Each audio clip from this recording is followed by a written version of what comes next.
Hello, pool fans, and hope you are locked in and ready for some world-class pool. And it's in. What a performance. Ladies and gentlemen, we have witnessed some absolute thrilling matches so far.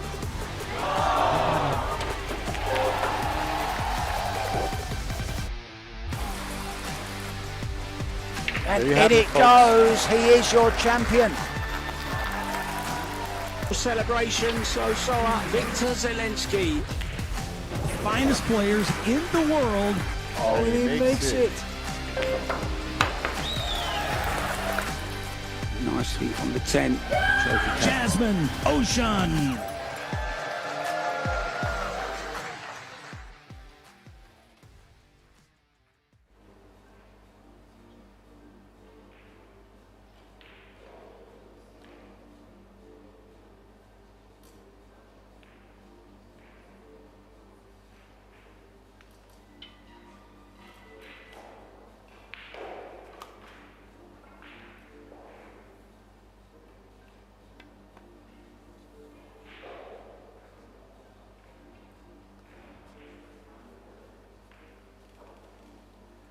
Welcome, everyone, to another edition of the Predator Pro Billiard Series. We're here in St. Johann in Pongau, Austria, at the Hotel Alpina, Alpendorf. Hopefully I didn't butcher that too bad, you guys. You're listening to Ben Francis on the mic here. We got an epic matchup in round one. Already, these two world beaters about to do battle. Moritz Neuhausen is going to take on Alexa Petzel, who is going to break the first rack here. They're going to race to 4 best of 3 sets. If it is tied at 3-3 in the third set, we will have a shootout. Alexa to break the opening rack. And he's got the 4-railer down. The 8-ball finds the bottom corner. Maybe consider a bank on the 1-ball, or possibly try to billiard the 10-ball in right away. Early 10s do count, just not on the break shot. They are playing call shot, so you must call every ball pocketed. And I haven't seen him call the bank or the 10, so maybe just a safety here underneath the 4 with the cue ball.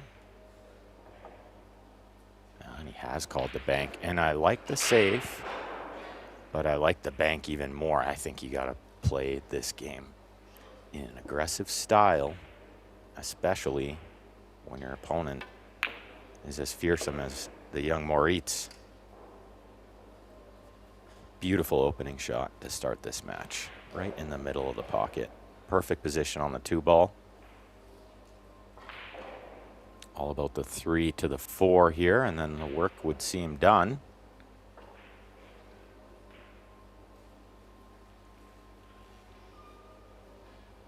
You can see trying to be very precise with the position from the 2 to the red 3-ball next to get back to that purple 4. Certainly not easy from where he's landed on this 2, maybe a little straightish.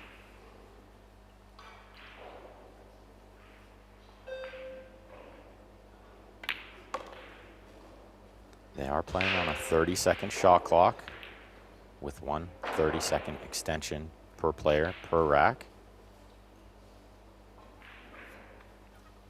Certainly a factor out there, but both players very experienced under the clock. You could see Alexa managed it quite well there, leaving himself plenty of time to shoot the 2 and get what he wanted on the 3. Big shot here. Drawing back, smooth. Very well done.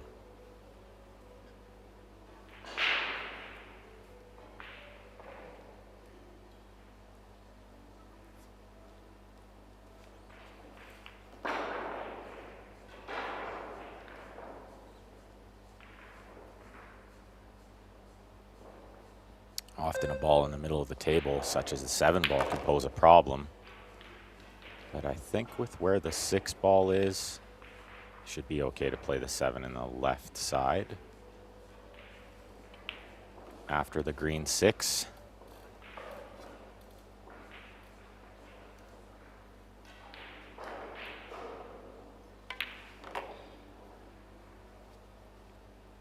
And possibly that corner pocket. It may even pass the 10, as we're going to see him look here, which is definitely handy position to run to that left long rail. Very natural from where he's landed on the 6. Just a little top spin, no siding, I don't think needed.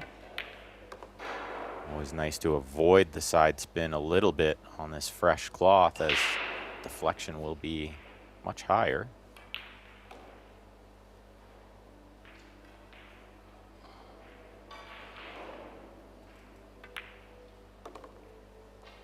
Couple of balls over a pocket to open this first rack for Alexa with a break and run.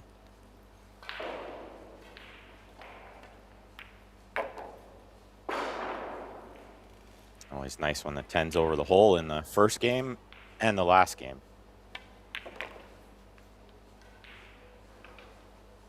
Great stuff there from the young Serbian to open the first rack. And we are live on Pro Billiard TV on YouTube for free, thanks to Predator and the Pro Billiard series for bringing these amazing events free for your viewing pleasure. A few tables to watch there, a couple with commentary. Make sure you guys share the streams and click the thumbs up there on the bottom of your screen. Goes a long way to help other pool junkies find the stream.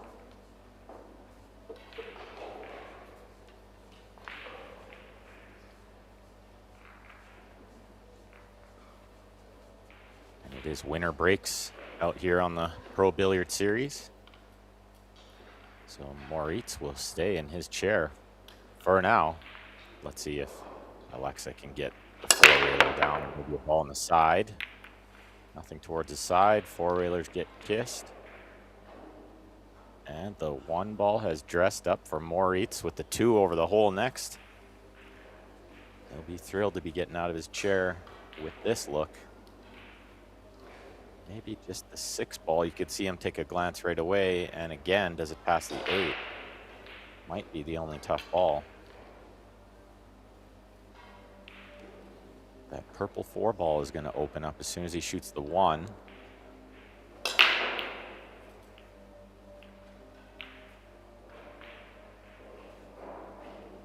So maybe all about the 5 to the 6 later on in this rack. If you could find a problem, that might be it.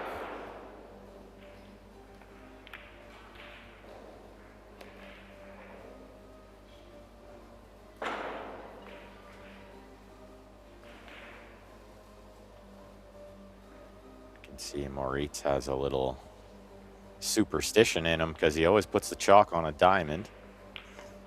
Very precise with where he places that chalk, and I wonder if it's maybe just to keep him from thinking about other stuff.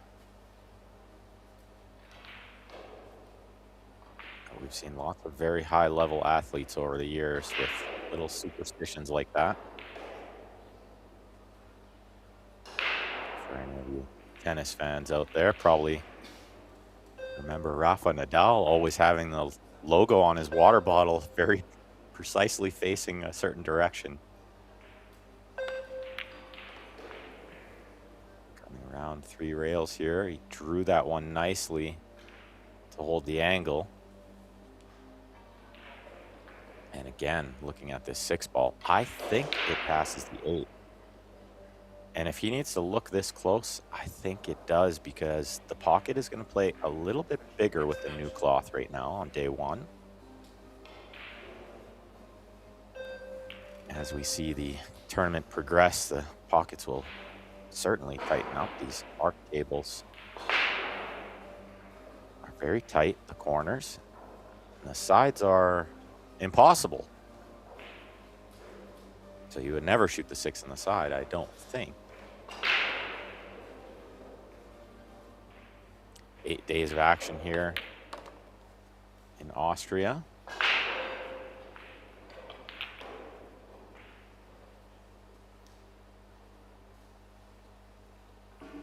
And he may be contemplating a safety from where he's landed on the 5. He might be too straight in to get anything good on the 6 next.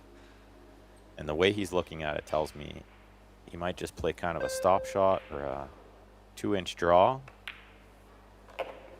And now the safety banking the 6, 2 rails under the 7. And maybe trying to draw the cue ball under the 10. Oh, he could really prove me wrong here and just slow roll this cut shot to the side, though. Don't think so. Yeah, okay, so it was 2 rails under the 7 with the cue ball under the 10. He's overran it a little, but he's done well to guarantee containing the 6, which is a big part of that shot. I think the safety is a bonus, but as long as you don't sell out a shot on the 6, it'd be the goal. Alexa with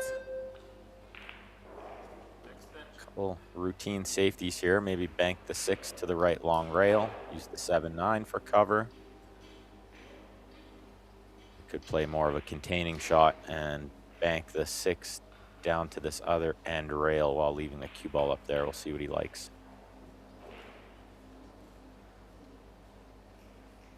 I kind of like the first option. Pays off more.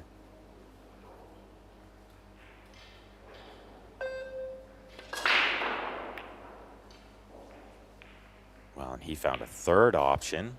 Thin off the right side. Use the 8 to cover the 6. Use the 10. Try to get the cue ball underneath the 10. He didn't quite get there, but he's got the 6 behind the 8. I think Maurice can see some of the 6, but he can't do much with it. Another safety. Trying to keep the 6 contained on that top rail again. Wow, he's done really well here. If Alexa can see the left edge of this ball, he might consider thinning it, but it's so far away. I think it's probably better to kick at this ball most times. Problem being the 8 ball is a little big to stop the 6 from running down table. He is maybe going to try and thin the left side of this. Very thin to keep it there. He had a thicker contact and he held it behind the 9-7. What a beautiful shot. Tap of the table from Moritz. He knew that was a tricky one from that distance. Alexa putting some early pressure on the young German here.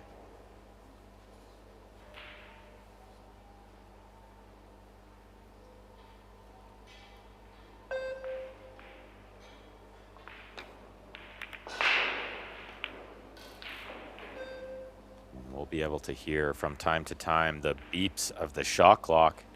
I think it was a small factor there. You could hear the beep at 10 seconds. He didn't have a lot of time to measure that one up and really be precise with it.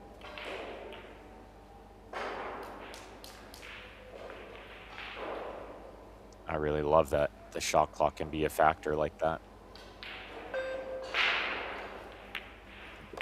Adds another element to the difficulty level of this game, but really makes it easier to watch. Alexa with a big chance to take a 2-0 lead here.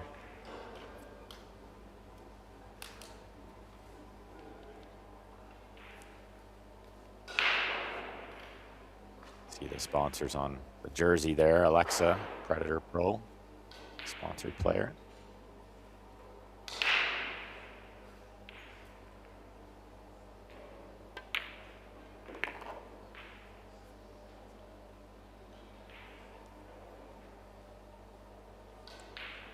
Nice smooth cue action. Not too quick. take back. Small pause, gets through the ball really nice. And this 10 ball for a 2-0 lead.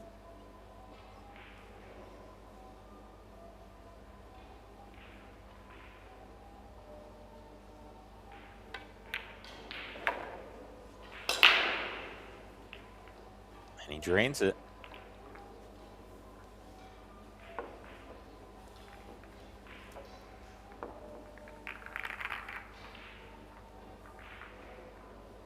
See all those amazing sponsors on the arena boards there. Shout out to all of them for helping bring this amazing event to Austria. Give all us pool fans something so great to watch. Such a pleasure to be able to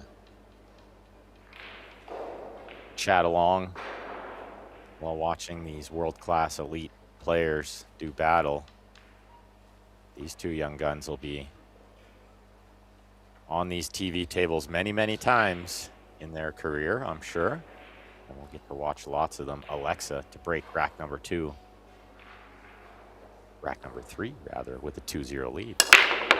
Well, he hasn't hit it square that time. He's lost the cue ball a little bit. The balls are everywhere. The 9 is going to trickle in. That 4-railer into that bottom left corner seems to be the only sure thing. Doesn't get kissed. Got nothing on the 1 here. May have to push to a kick shot, but you hate to do that knowing that Moritz is very capable. So if he could kick it now, he would. But I don't think so. Not without a lot of right spin and maybe a small masse effect. The bonus is the right spin and the top will kind of take him to the right side of the table towards the 2 ball. If it does work out, is there a kick safety with the cue ball between the 4 and the 6 to get in behind the 1? Where he's looking now tells me that shot's not on. He's going to push to that shot somewhere else. If he could get between the 4-6 right now, you see what he's looking at here, and kick it safe that way, I think I like that shot. And no, he's decided on the first option here is try to kick this ball in. We see him call it. I don't think it was on. I don't think he could spin that one in. Not without somewhat of a masse effect, and you hate to elevate the back end of the cue there. I feel like that might have been a big moment. A 3-0 lead in a race to 4 is pretty commanding, but from 2-1 and Moritz breaking the next rack, I mean, anybody's set here still. Got a lot of balls on the table to get to there, but everything in the open, you'd have to favor Moritz to work these out. Nothing in the way.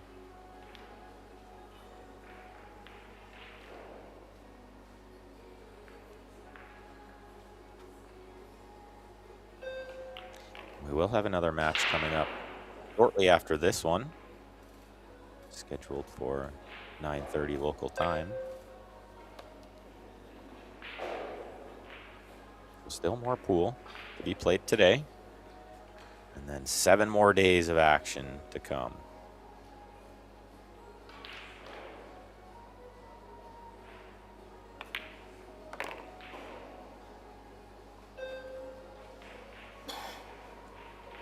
See, Moritz has that nice smooth cue action as well. Good timing.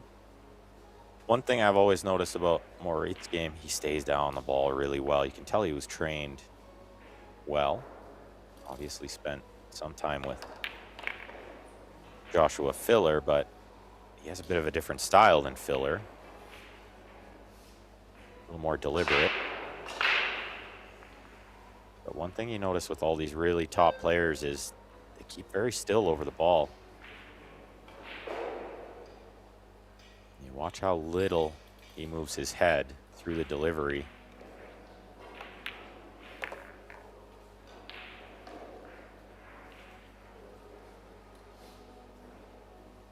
Smooth draw this one back for the 7 in the right side, it looks like.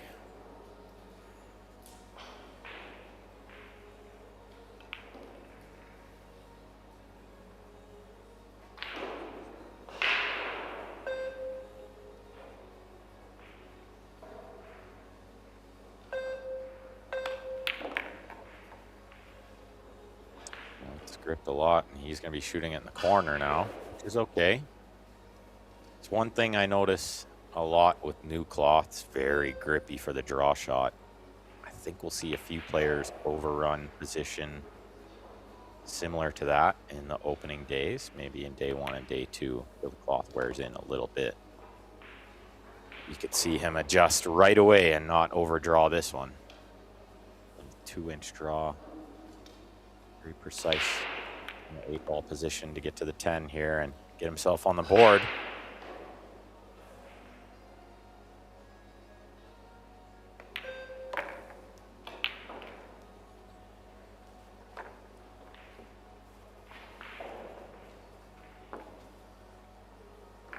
Great prize fund here in this Billard Beckmann Men's Open. They had 96 players with $125,000 in the prize fund. The winner of this event gonna take home $37,500 US dollars. See a little glimpse of table 1 here. The killer.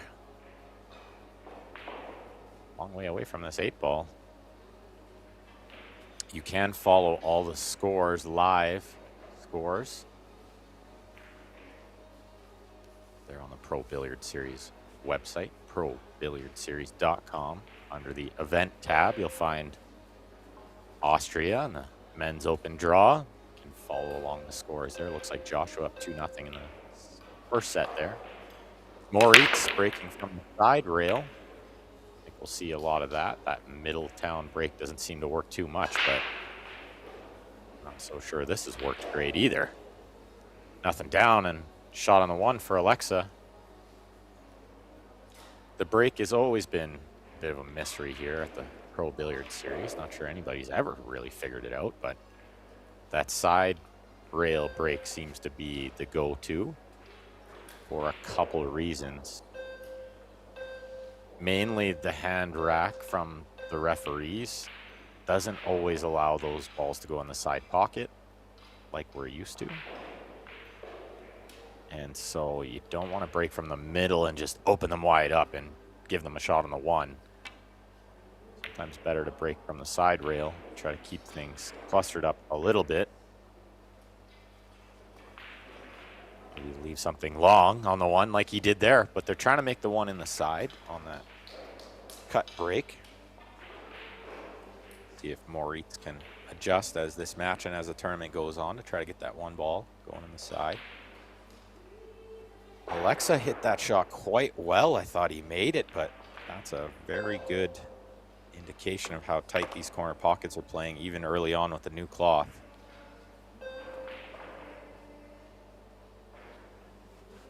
And a small mistake here from Moritz right away. Missing position on the 2 ball, and now a thin one with the cue ball on the rail. This is tricky to hold position for the 3. I think the cue ball's maybe going into the 3 here. He might have to chance a bump. Take what he can get. Certainly can't elevate the back end of the cue here to do anything else.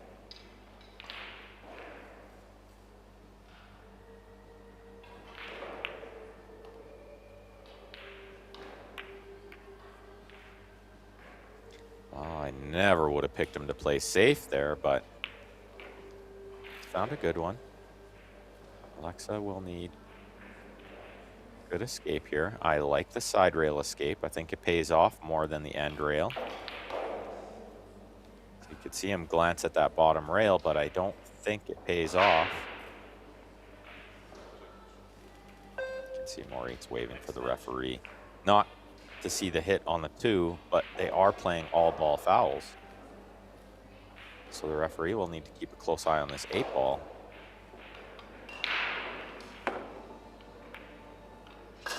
That's a really, really good shot. I almost spoke too soon. Very well done to hit the correct side of that ball and get the separation.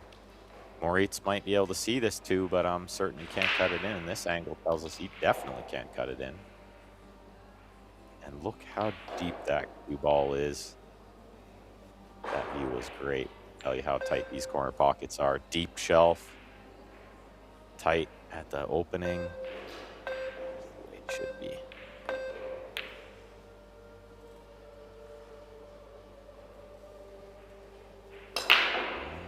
Trying to send the 2-ball around safe. I don't think it's got there. Mind you, 9-ball covering the pocket, so I think Alexis called the combination.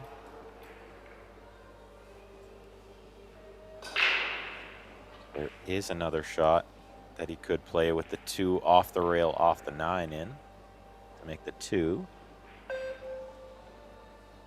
But I think it's the combination here, especially from this kind of distance. I just got to bang this one in and hope he gets something on the 2 next. He did try to wiggle it in off the side rail, off the 9, but he never caught the 9.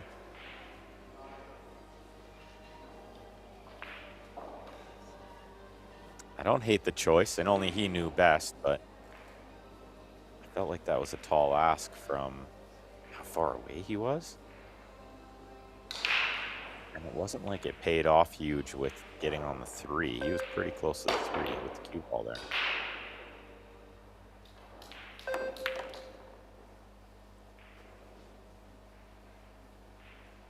Moritz judged the slide well there. It's easy to lose that one a little bit and end up underneath the 8-10 if the first rail slides too much, but he judged it well.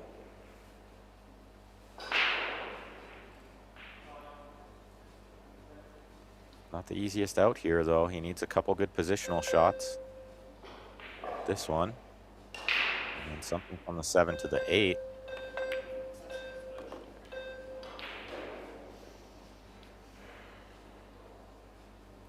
Deep breath there. Definitely some early nerves from both these players. You can see some pressure out there. A lot of prize money up for grabs, but it's never easy in any tournament, the first match.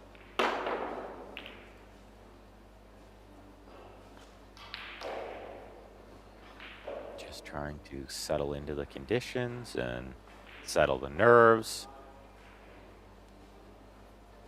Get the blood flowing.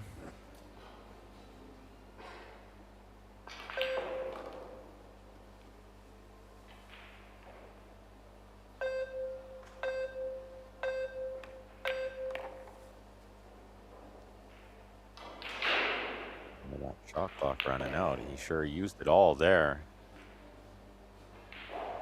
Surprised to see him come that far across for the 6, because I thought the 7 in the corner to the 8 might be a little easier than the 7 in the side to the 8. To be very precise with position on this brown 7 ball next to get to the 8. You land on the wrong side of the 7, you're in big trouble.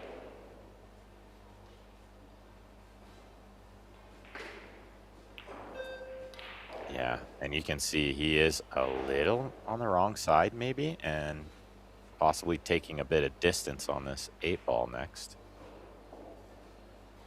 Side pockets are tricky on these tables as well, so there's no cheating this ball to change the angle.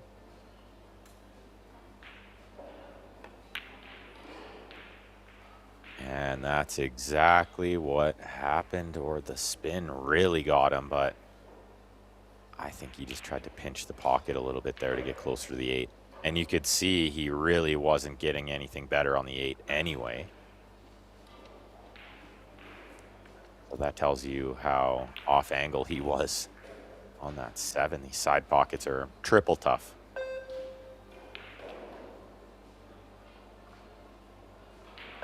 I think he's playing the 7 ball here. Off the rail, off the 9. Oh, it looks like it's the 9. He's clipped it in beautifully and nudged the 8 out. It's a great shot that he's found there. Not only to make the combination, but to clip the 8 out. pretty much guarantees this rack, and he'll be on the hill in the first set after these 3 balls. And I like that he's taking his time here. Easy to rush this one and just think anything on the 8's good enough. But better to take a second. Be sure he comes above the 10. I think that's smart. No reason to risk slow rolling the 7 and have a skid or something funny happen.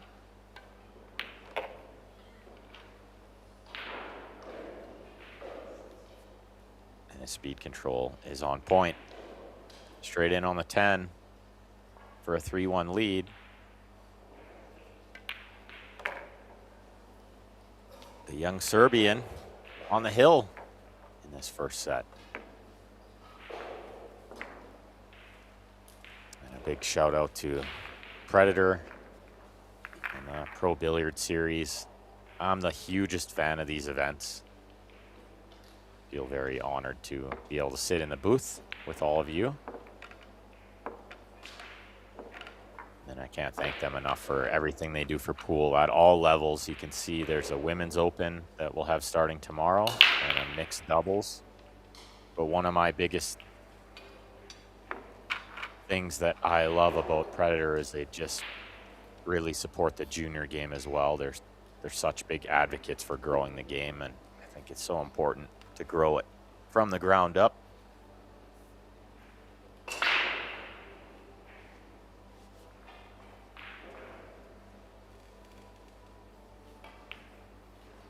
There's quite a few junior superstars in this event that I saw. We'll catch them a little later in the event. For now, Alexa down the middle again. Trying to get that 4-railer. 7 coming around. It's nowhere near. And a shot on the 1 is available. The 8 just about kissed in. Again, how tight are those corner pockets? Look how deep that 8 ball is.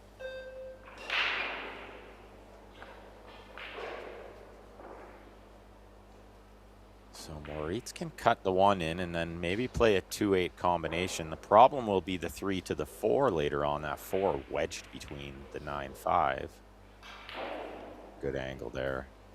Great work from the cameraman to show us how that 4 ball will look later on. Maybe it goes without moving anything. First things first. Thin 1 ball. Spins the cue ball over. Quite nice for the 2-8 combination here.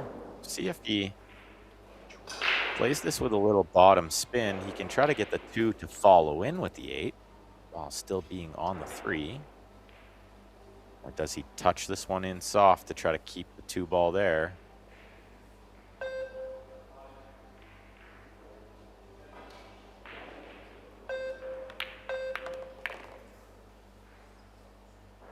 Looks like it was option A, trying to stun that 2 ball in with the 8. I like that. Sometimes you try to hold that 2 ball there and it goes in anyway, or it ends up so deep in the corner that you can't really navigate getting out of there. I certainly like to try to follow that ball in whenever position on the next ball is available. He has landed a little funny on the 3 though. Maybe just a hair straight. Can he draw back into the 10 ball and then cut the 4 on the side? I'm not sure he can because he's looking on the other side of the 4. I think he stun follows this one in and plays safe from the 4 using the 9 ball.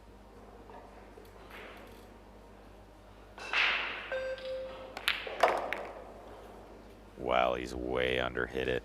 He tried to shoot that cue ball another foot to the left, at least 6 inches to the left. He stunned it and hooked himself. And now if this kick shot doesn't go right, he's going to be facing a 1-set deficit.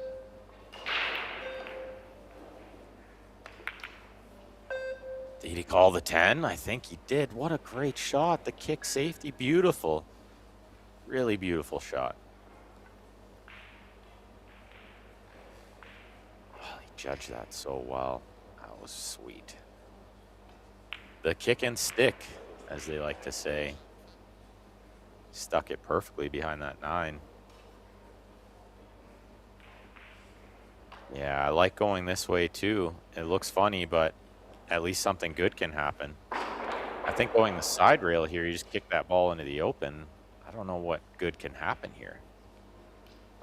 Maybe the 6 is in the way to go up table, but yeah, I like this way. At least the 4 can get somewhere safe. Maybe the cue ball under the 7. Good things can happen. I feel like this side rail, I can't see anything good happening here unless he makes the ball. But running out of time as well. Only 5 seconds left to pull the trigger here. Easy to drive by it once you run out of time. It never slid. You could see him looking there. I think because of the speed and the elevated with the top spin, just made it straighten out. But you won't see these players drive by a 1 rail kick too often. He missed it by a lot.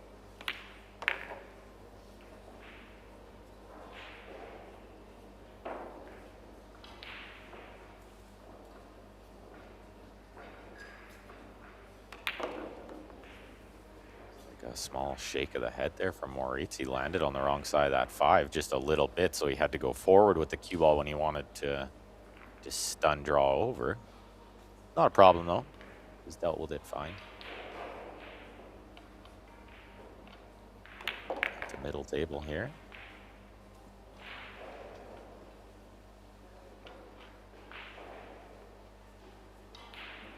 From where he pointed, it looks like the 9 will be okay in the side pocket, but I would usually think the corner is a better option on these tight tables. Sides are very tricky.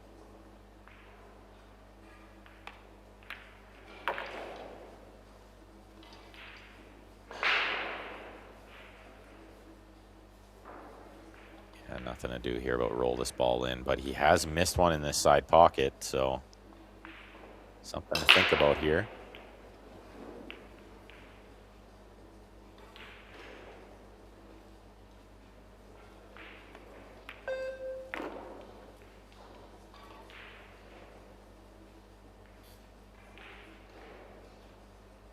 Need chalk for this shot.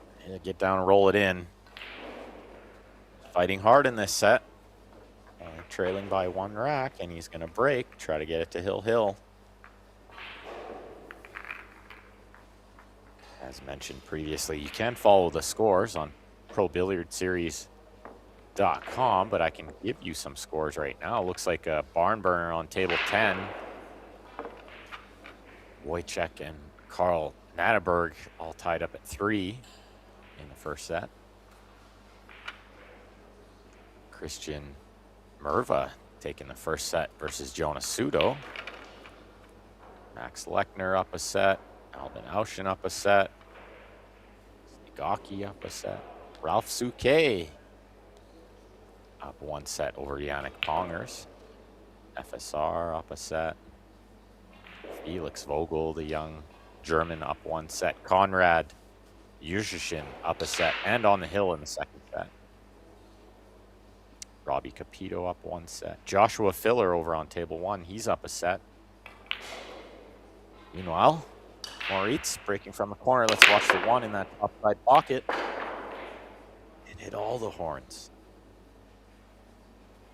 But nothing happening on the 1. Look at all those balls line up in a row like that. The 5-4-1-3 just about in a dead line to block the 1. The nice thing with where the 3 went here for Alexa is the push out is quite a bit easier. I think he pushes to the left rail, leaving the bank on the 1 into the top left, while sending the cue ball towards the bottom right corner. You kind of hate to do that knowing that Moritz will most likely play a good safe, but if you can leave it in a spot where the double kiss is on a little bit, you can trap him into double kissing it, or maybe he gives it back if the double kiss is unavoidable.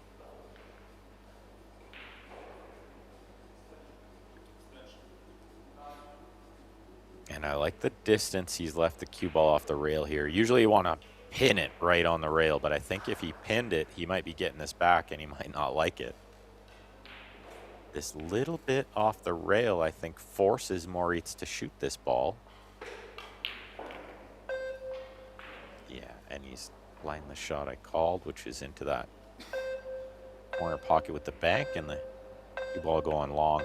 The nice thing is if he makes the bank, he's going to be close to the 2. But look out. Look out, Moritz. You're safe everywhere but the corner pocket there. That one really got away from him. He contained the 1 ball beautifully. Exactly how he wanted to hit the 1, but the spin on the cue ball let him down a bit.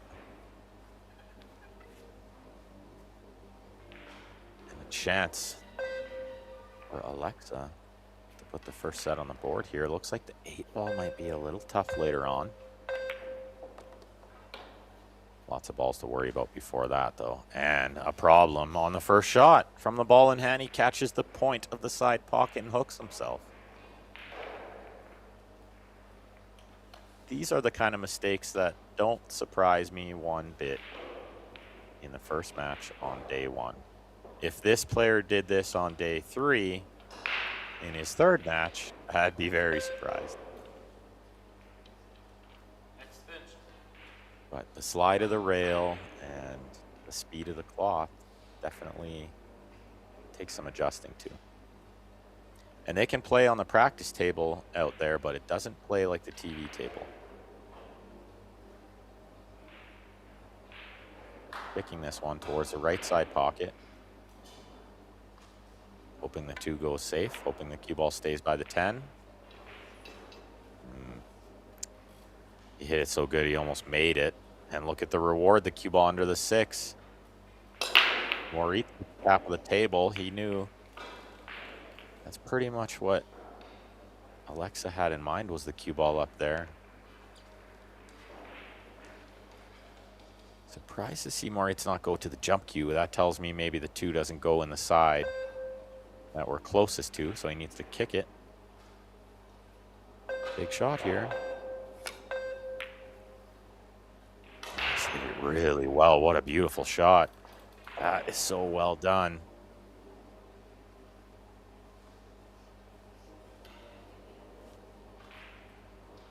I really like that Moritz taps on the table when his opponent plays a good shot. I'm an even bigger fan of his now. Alexa just gets to work, and that's okay too.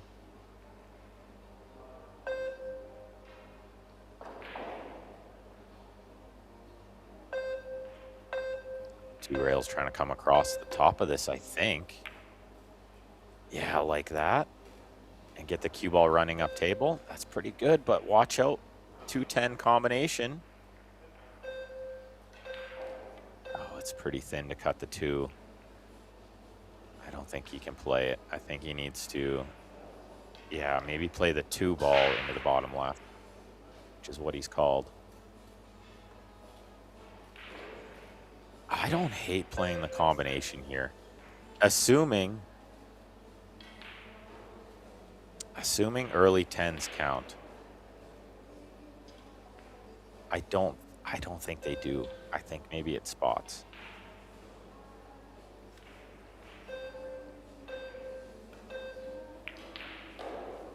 So if it spots, then there's no value at all in playing the combo. Then definitely cutting this 2 in makes more sense. So he's overcut it by design.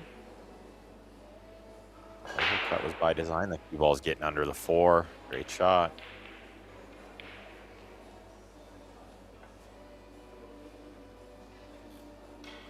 Might have looked like he missed that cut by a foot, but I think he was always overcutting it and playing safe. I think he called it in case it skidded or something and went in by accident, which is always good. I tell players all the time, just call something in 10 ball. Going anywhere near a pocket. 2 rails in behind this one.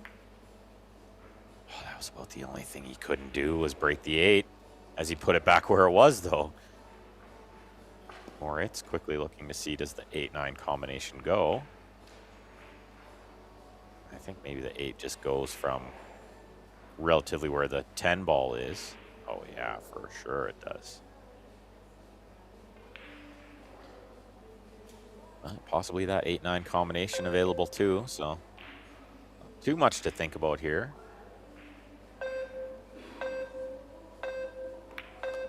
Other than the clock running out. Yeah, letting it run down that far. Bit risky, in my opinion.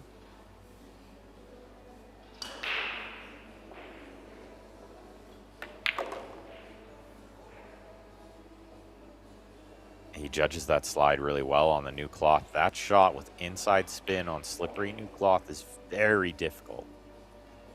Way harder than he knew. But you can tell he has plenty of experience in these arena tables.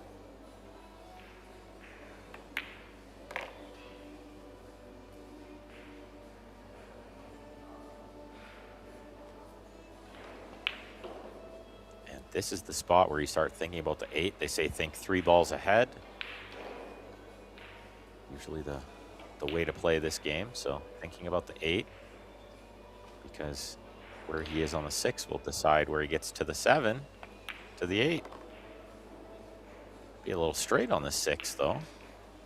Is this where he wanted to be? And draw off the side rail.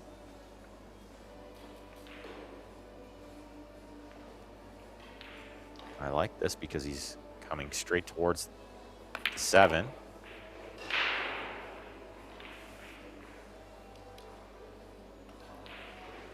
Wrong side. See the shake of the head there.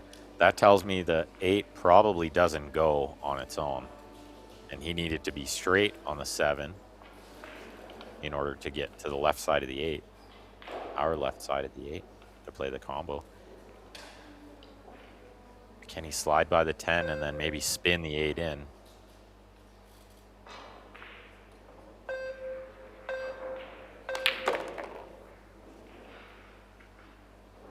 Well, he's going to leave it way up there and play the combo. This has gone wrong. The problem with this shot is, where is the cue ball and the 8 after? Not to mention, where he's pointing, this combo is not wired. Is to cut the 8 sort of to the middle diamond. The ball can turn over a little bit too with how close they are. Yeah, I caught it thick the whole way. Wow, but it slopped in there. I thought it missed the whole time. Well, he judged it well. The speed was great, and he held the 8 over the pocket. He knew it would slip in there.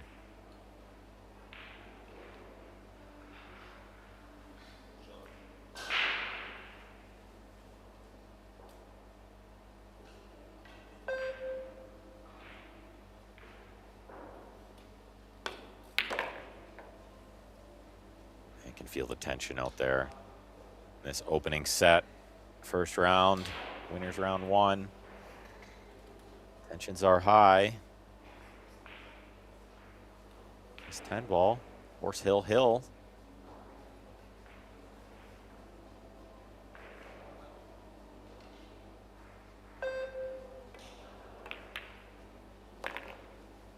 He's got it. Nothing but net. 3-3 in set number 1 here. We'll have a deciding rack.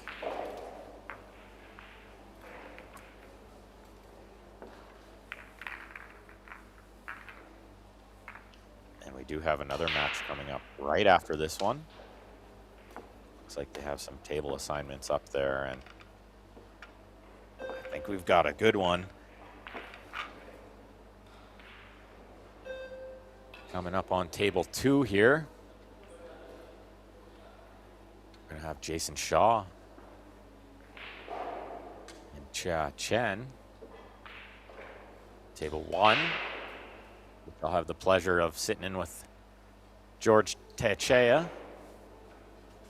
We'll have Wu Kun Lin taking on Clint Catchy. What a matchup that is. But let's see what happens here.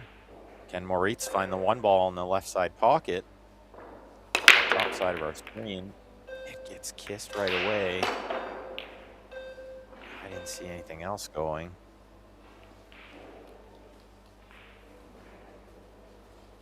And a shot on the 1 for Alexa. Mind you, bit of a long one, or is the 7 in the way here?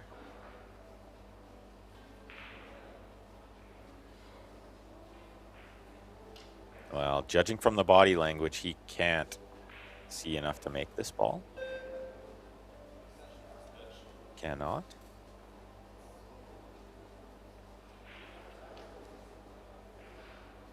Contemplating pushing to there. That would seem like a curious choice if he could see any of this 1 ball.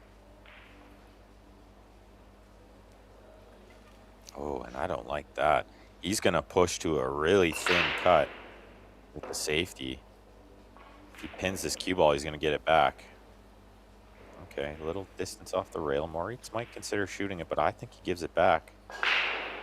It's really thin to avoid the scratch. If you catch it even a hair thick, you're going straight in the bottom right corner with the cue ball. But if you catch it thin enough, the 1 is going safe. The cue ball is going safe as well. But yeah, no surprise he gives that one back. So Alexa's called the cut into the bottom left, but the plan here is to overcut this one. Get the cue ball going safe. The 1 can hide behind the 8, the 6, the 4. There's a lot of balls there to block it.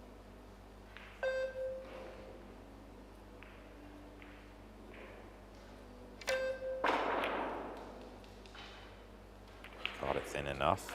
No, he didn't. He caught it thin enough to avoid the scratch, but not thin enough to avoid the 7 with the cue ball. Won't be pleased with that effort.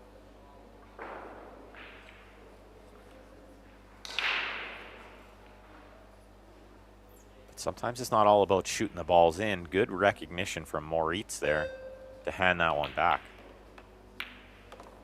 Sometimes it's more than just making the balls. It's about the decision making. And it's hard to give it back when the players are so good now. So precise, the equipment's so good. You favored Alexa to come up with a good safe there, but what's happened here? What has happened here, Moritz? You misjudged the slide that time.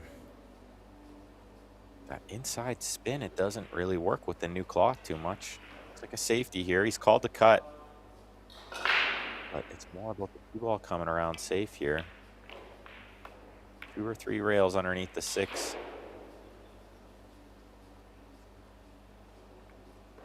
This might leak out and leave a jump shot. Possibly a kick, but I think he jumps this one.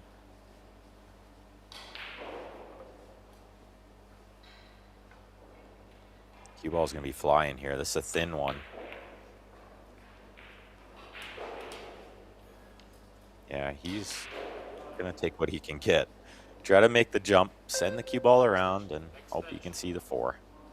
I don't think he can be super precise here with spin or something to stay on the 4. Looks like he had maybe the wrong shaft. This is a big factor. Why didn't he have his jump cue out?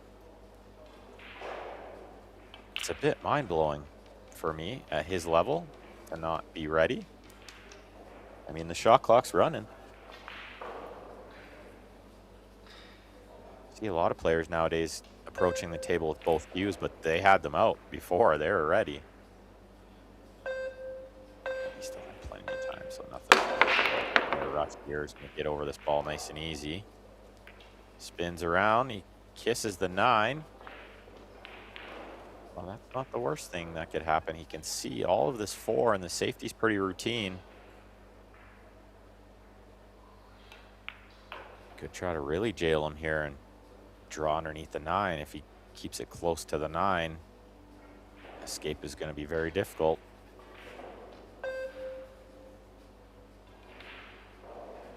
Looks like he's going to use the 8 ball. Try to bank the 4 across, freeze on the 8. Wow. He has way misjudged that one. That's a big mistake and almost unforgivable at his level.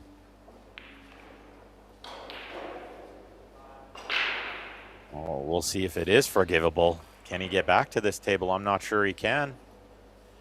Ball's in the open here. Everything goes. Moritz maybe only this one tricky shot away. Gains position on the 5. I think he's gonna like how it looks. Oh, and I love how he played that. Rather than just one rail and hold it, he's gone an extra rail. That was super bouncy. He got a big bounce there and overran it. Looked like he was gonna be okay at first glance.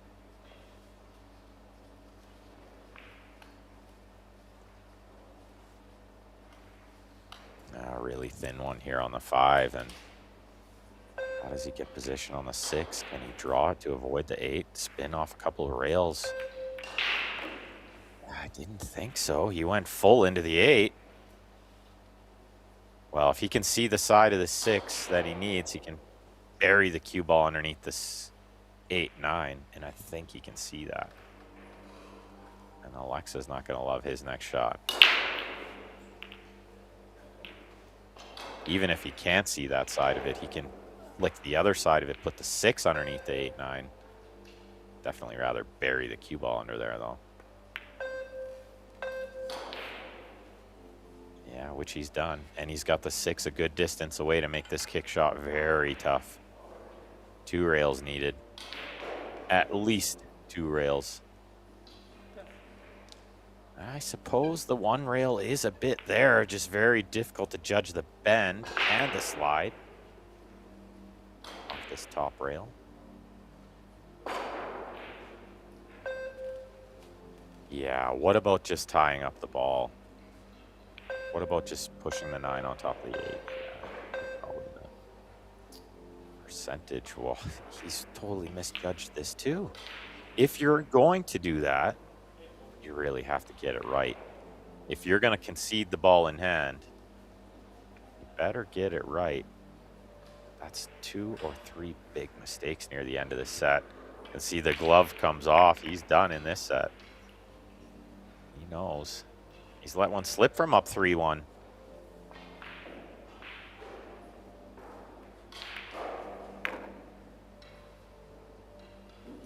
A couple of big mistakes in this particular game, misjudging the speed a bit. Easy to do on the new cloth on the TV table.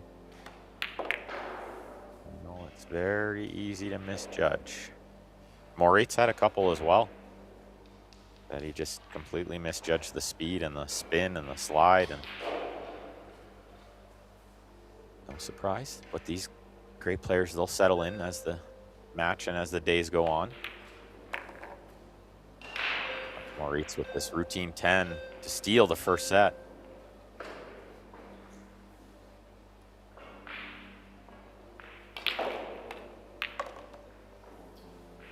We'll see the players take a quick timeout. I'll take a quick timeout myself.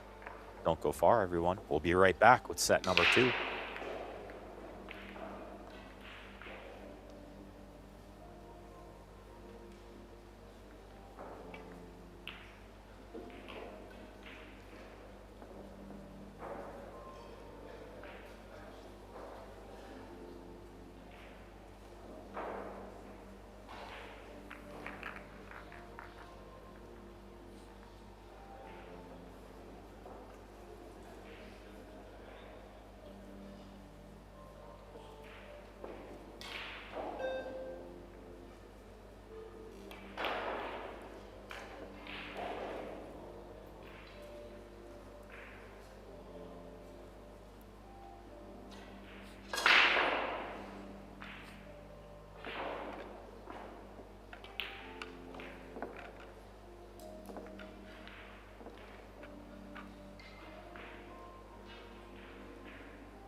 Alexa back in the arena, and Moritz to break rack number 1 in set number 2.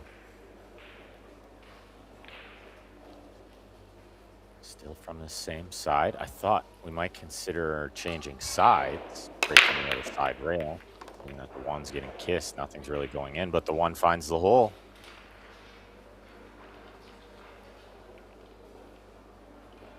Persistency is the key. Sometimes can't quit on it right away. You got to give it a few chances.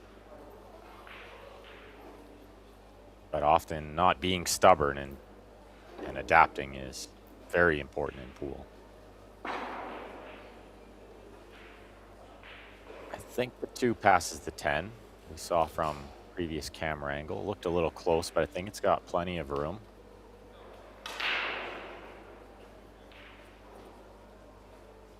Bit of distance though, easy to misjudge it.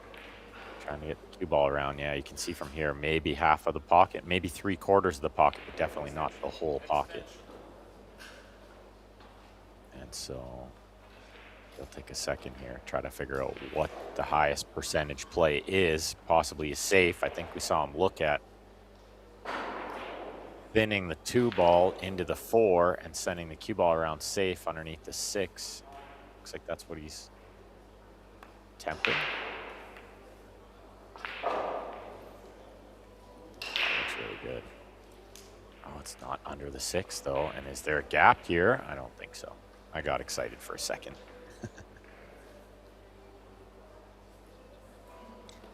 Kick bank is what he's called. More about trying to stick the cue ball where the 2 is here. And he'll load this up with some bottom spin, hit it quite firm. Not break speed firm, but firm enough. While jacked up over the 6 makes it way harder. Oh, he stuck the cue ball really nice. And he's got a kiss from the 7 to hold the 2. Beautiful shot. Really beautiful shot.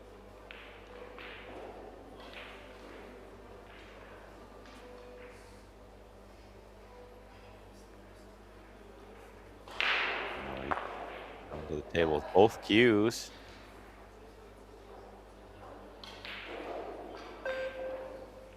He's got a little 2 rail escape here. Maybe some left spin needed. Good things can happen if you hit this 2 though. How's the speed? The speed is good. No, it's not good because he caught the 3rd rail. Caught the 3rd rail. Cue ball hit the 2. Nothing hit a rail after. Must contact a rail after contacting a ball.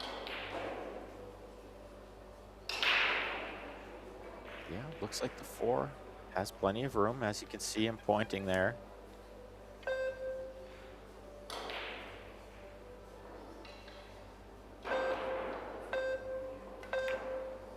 I'm always surprised when a player puts the cue ball there from ball in hand and stretches with a leg in the air. I think could have got a little more comfortable on that one,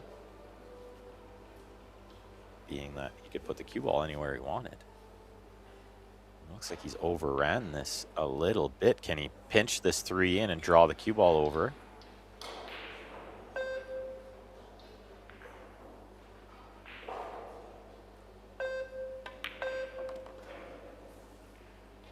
Look outside pocket. Look outside pocket. He holds his hand up to Moritz because he knows he got away with one there. Not supposed to be that close.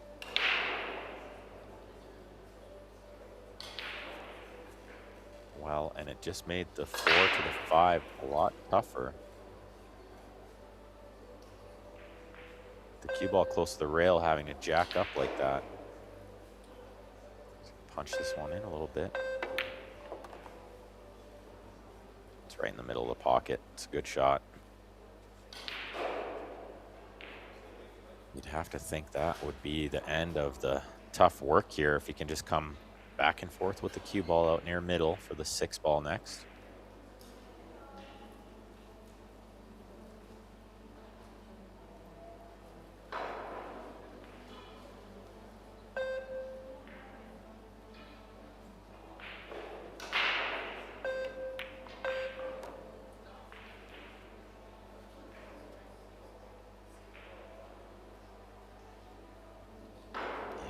Good from here. Nothing in the way. The 8 will go in the side pocket after the 7. You see him come over and look.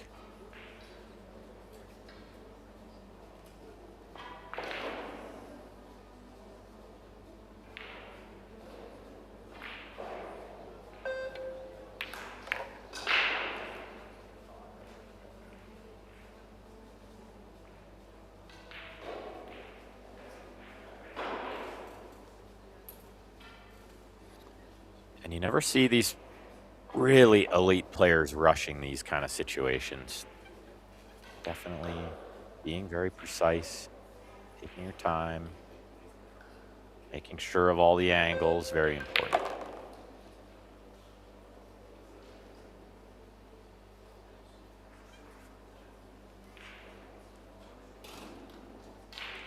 I like keeping it simple here. Roll it or stop it.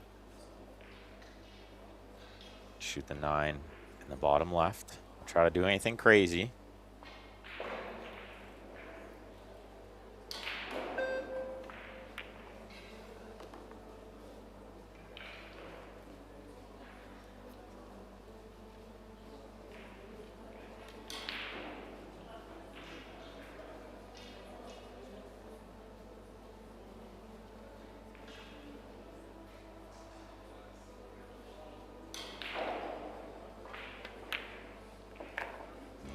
Behind that ball, but it wasn't a problem. Worst case, he had a pretty big pocket there to ride it in off the 10, but he rode it in off the side rail instead. Nice to put the first game on the board again. He had a 3-1 lead in the last set before letting it slip away. Let's see if he can right the ship here. Try to win this set, force a decider. If they go to a third set and it ties 3-3 in that third set, that's when we'll see the shootout.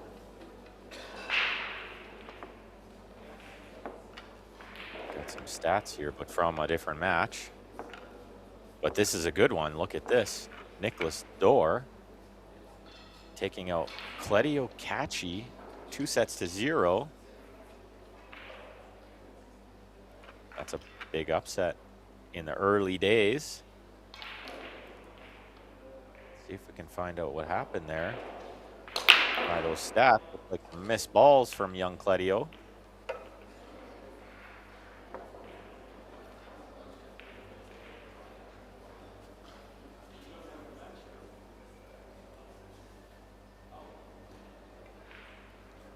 Breaks here on the Pro Billiard Series. Alexa switching to the side rail break. I like it.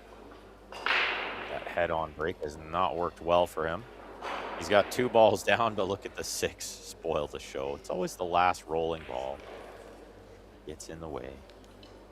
A little bobble of the head there. There's been a lot of push-outs in this match. Nobody really getting a good look at the opening shot.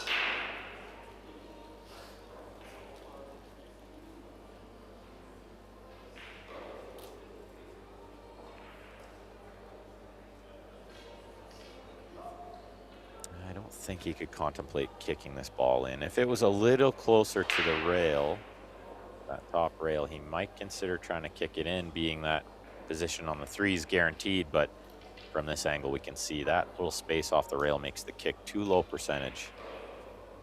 Definitely the push out.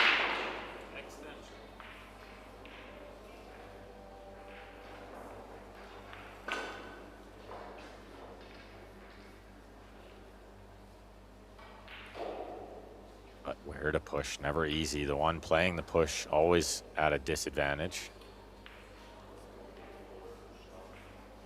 Usually if you're shooting, you have an advantage, but not in these spots. Try to push somewhere very difficult, but not so difficult that you get it back. So he wants this cue ball real close to the rail. Looks like he's got it. It was not so easy to hold it close to the rail there. But I think Moritz has more than enough of this one ball to bank it sort of between the 6, 8, 10 and keep the cue ball underneath the 5. But the 5 and the 6 will probably play pretty big for the cue ball here. For cover.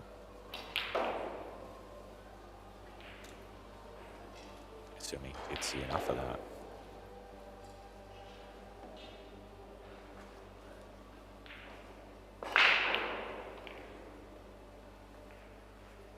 It's got to be the shot.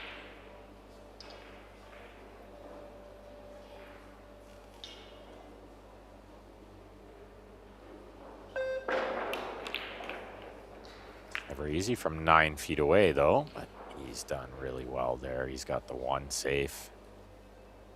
Looks like 5's got cover.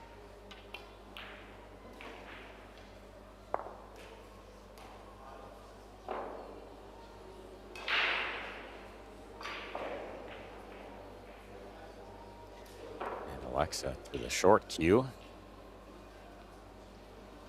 Well, this 1 ball's got a big pocket. If it was to bank in that top left, maybe the 3 makes it a bigger pocket.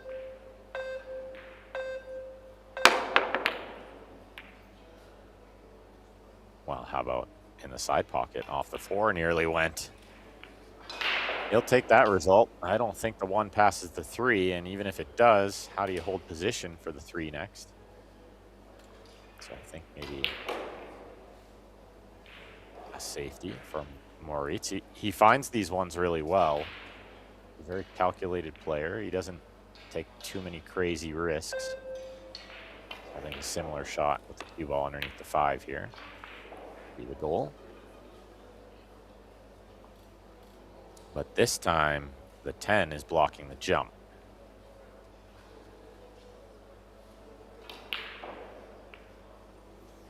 But maybe considering a jump with a kick. That's what he's called here. Oh, I'm not sure I love this. How do you get a rail after if you hit this too full? I think you got to take your lumps and kick to the side rail here. If you hit half of the 1 ball kicking from the side rail, you can get safe a lot of ways. Did get a rail, but where the good news ends.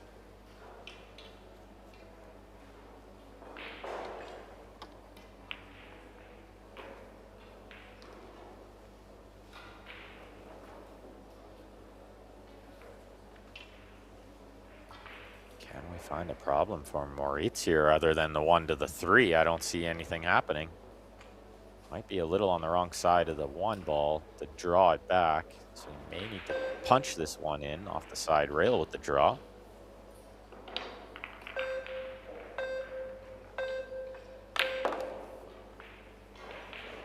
Shot. So he'll be 2 straight on the 3, which I think he will be. And he changed the angle a little bit with the punch shot. Doesn't need to play the 4 in the side. He could play the 4 in the corner next. Didn't really get all of that. Now the cue ball going towards the 10 and the 8. Not easy to stay on the 5 here.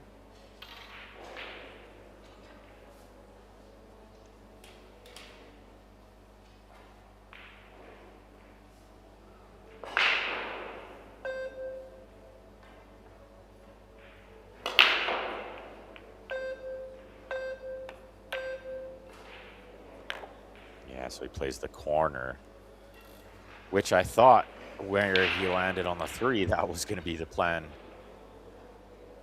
anyway, but it's worked out good. A little bit thin on the 5, but it shouldn't be a problem.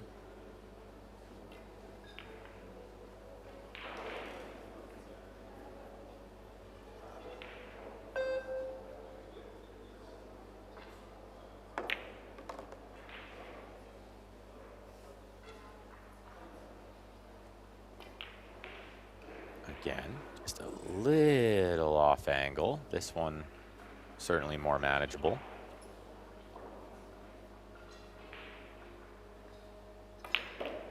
Not completely dialed in on the speed control yet, but I think these players will certainly figure it out as the days go on.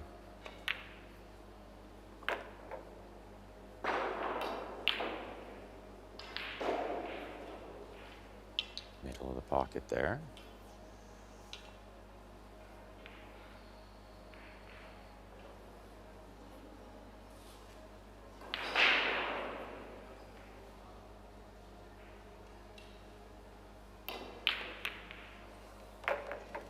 There's Not much between these players, just as we would expect. Both of these young superstars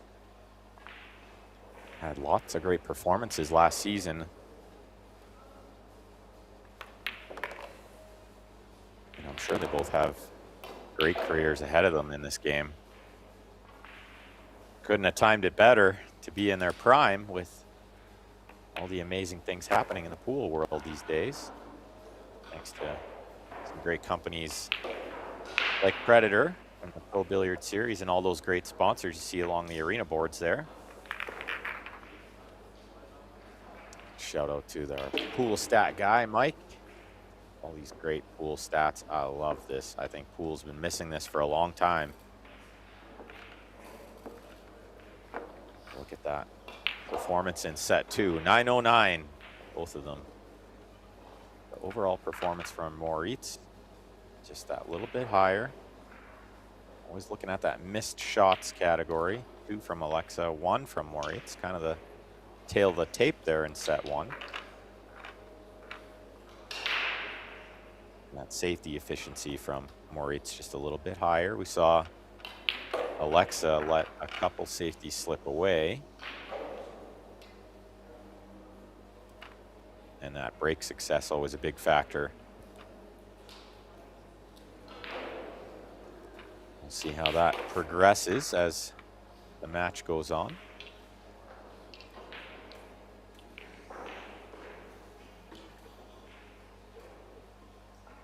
And Moritz up quite a lot in the number of balls pocketed category. Staying to this side rail on the left side of our screen here. Trying to get the 1 in the right side pocket. Maybe a 4-railer. 4-railer just misses. 1 misses. But nothing easy here. No easy shot on the 1. And 2 balls kind of tied up a little in a cluster there near the rack spot. The safety from Alexa here. Off the side of the 1, send the cue ball down table.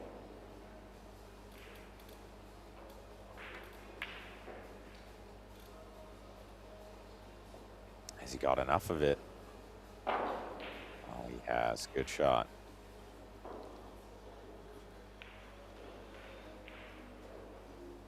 Contain the 1 nicely there. While also finding cover, Moritz reaching for the short cue. Some sort of jump safety, I believe. Just no easy way to kick and hit the 1. And then how do you find something good to happen? So I like the choice here with the jump cue. He's got the bank into this bottom right corner of our screen. Look, it's going close, but the cue ball flies out of the arena.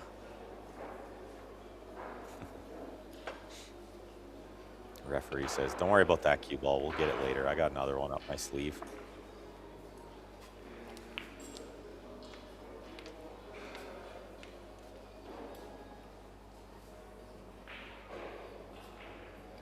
Yeah, he did need some power behind that one, but he let it loose a bit more than I would have thought. Never would have imagined him losing the cue ball off the table here from that distance.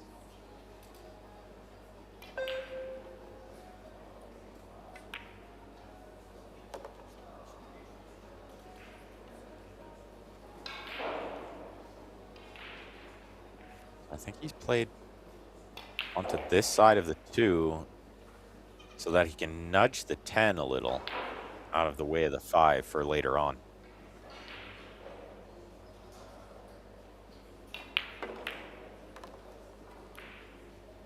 But as he nudged the 10 on top of the 6, he nearly created another problem.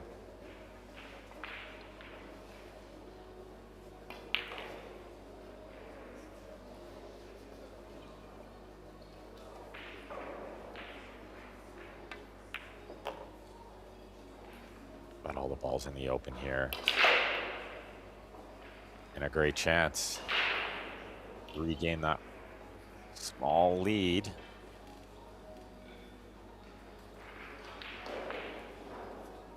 I really love the sets format here. Short race. Anything can happen at any time. You're never really out of it. breaks makes it so you always have a chance.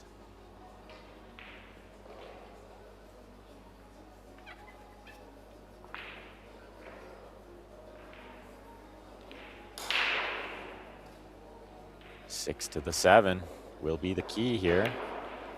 Goes without saying. Angle on the 6 needs to be premium. Looks okay. Stun around the 10, I think. Bit of a punchy stroke, and with this new cloth, it's easy for the cue ball to grip a little bit and kiss the 10 here. Oh, he's dealt with it perfectly. Beautiful shot. Not as easy as he made it look.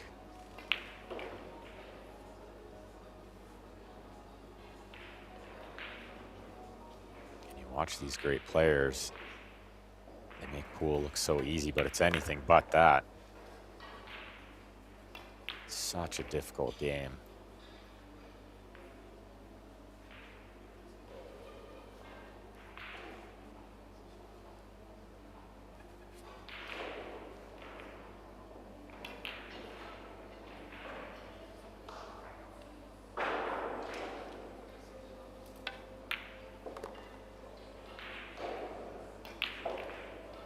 The angle on the 9 looks pretty good. Draw across the top of the 10. The 10 in the same pocket. Next.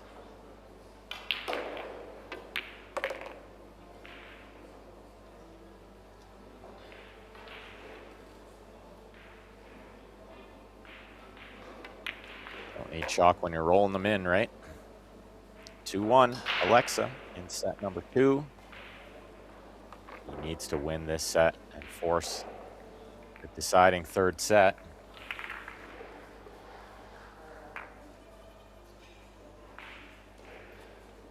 You can follow along the scores on ProBilliardSeries.com, but I have a few for you.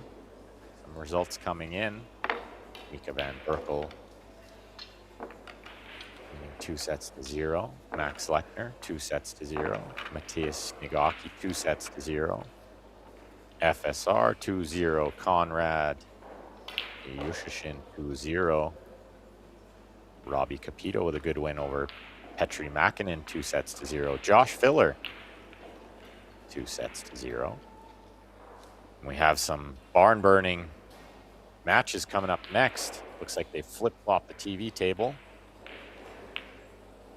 Oh, my correction, rather, still the same. Jason Shaw coming up on this table next. But meanwhile, Alexa going back near the middle with the break. Can't decide what's going to work. Looks like the 4-railer will go from that middle break. And he's got a shot on the 1 ball for once. Mind you, nothing ever easy. Look where the 2 balls rested. Well, I thought he was going to shoot it right away. That would have been crazy. Looked like he was winding up to just shoot it right away.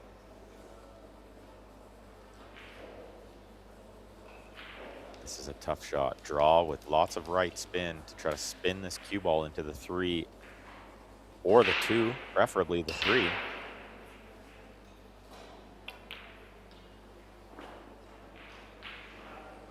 The grippy new cloth is working in his favor. This beautiful Predator Reserve cloth, super grippy when it's new. Glides lots, but it grips the draw quite easy, so I think he can get into this one enough. What he's really worried about is not getting it enough. Driving by the top of the 3, he's going to hook himself on the 2.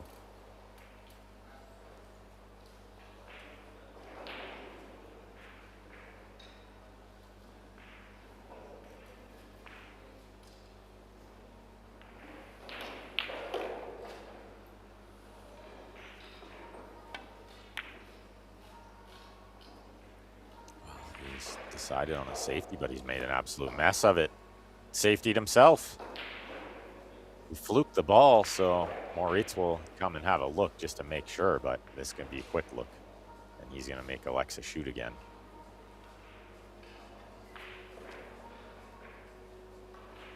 Just just always got to make sure. Pretty obvious choice. I'm sure he knew even from his chair that he wasn't shooting that one. But sometimes there's like a super easy kick safety. You got to go take a look. Alexa was always getting put back in here. If you fluke a ball and you hook yourself, opponent can put you back in. Watch the hit here. Well, he's hit it full dead on, but it hasn't done any good. Two's laid up straight in. Not much work here. 5 to the 6, connecting nice. All the balls up there. Might be all about this 2 to the 3. I think he's got a little angle to punch into the 9. Should see 2-2 here.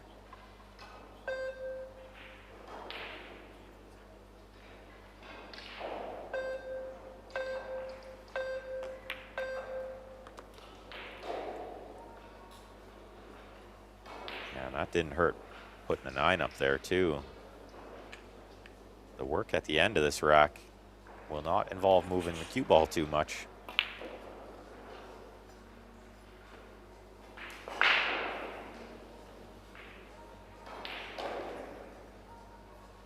Just straight enough to draw this one back. Has to watch his arm and his hand. The 9-8. Playing all ball fouls, of course.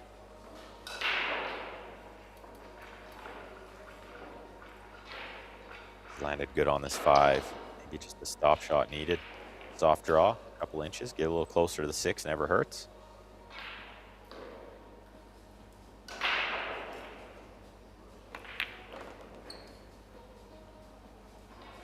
And you can see how grippy that draw is. As I was mentioning, he barely touched that one, it came back a foot.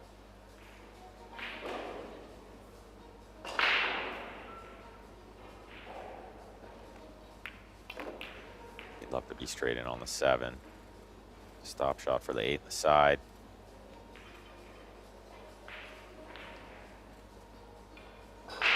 As I mentioned, you see how these players, they don't just shoot the 7 and take something good enough on the 8. They're very precise. The next position, the mark of an elite player. A mistake that I make quite often is thinking somewhere over there will be good enough and I'll figure it out.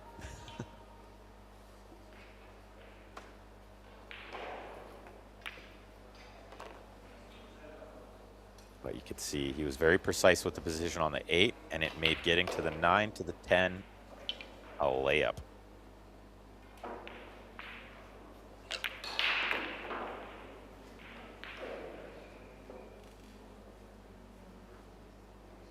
This 10 ball to square it up at 2 here in set number 2.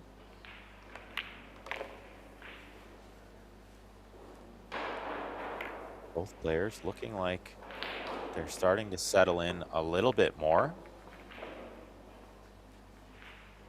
And I can tell you all the next match on this table. Chia Chen taking on Jason Shaw. And over on table 1, where I'll have the pleasure of sitting in with Mr. George Techea, we'll have a barn burner over there, which I'm really looking forward to. Wu Kun Lin, one of my favorite players to watch, taking on Eklent Kachi, who is always exciting.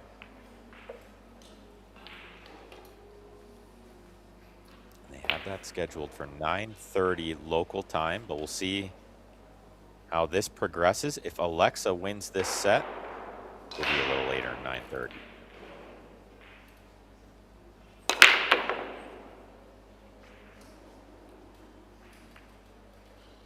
And that's at 9:30 Mountain Time. I'm looking at the bracket wrong. It's showing me my local time, but that'll be 5:30 local time, rather, in Austria. See the break shot, still a mystery. I think we'll see a lot of that in this event. A couple players seem to have it figured out a touch better. Josh Filler, Feder Gorst seem to have this break shot figured out a little more. Filler in particular.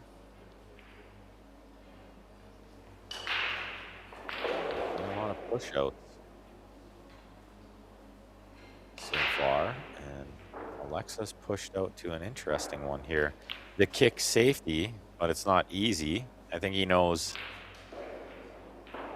that the 3 can find cover, or possibly the 7. I think Moritz gives this one back. Yeah, I don't think it's high enough percentage for him to shoot it. But I'm not sure Alexa could have done anything better. Really difficult to play a good push out at this level. Players are so good. Not only the players are so good, but the equipment is so good now that you can slow roll these balls. Not have to worry about them rolling out. There's no skids happening with the quality of the cloth and the balls and the chalk even that everybody's using nowadays. Of course, the cues, the Revo not deflecting. Yeah, under the 7 with the cue ball there. That's well done. I'm not surprised to see Moritz give it back, but I'm sure he knew that a lot of times he wasn't going to love his next shot. Just kind of had no choice. Got to play the percentages. Percentage there probably told him, you know, about 40% of the time this was going to happen. 60% he was going to be able to see the ball. He's gone to the jump cue here. He needs to watch the cue ball doesn't leave the table again. Let's see where he's pointed. Wants the 1 near the 8. He wants the cue ball under the 3.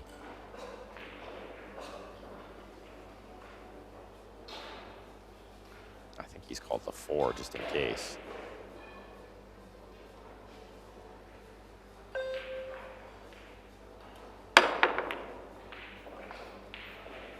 That's pretty good. Might not work out, but that was a pretty good effort. He got the balls headed in the direction he wanted them, at least.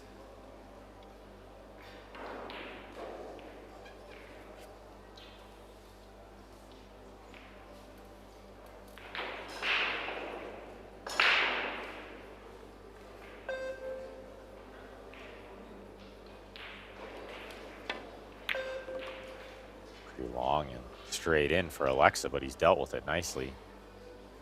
Took what he could get on the 2 ball. If he can get some kind of position on the 3, I think I like his chances here. This is a very tough shot, though.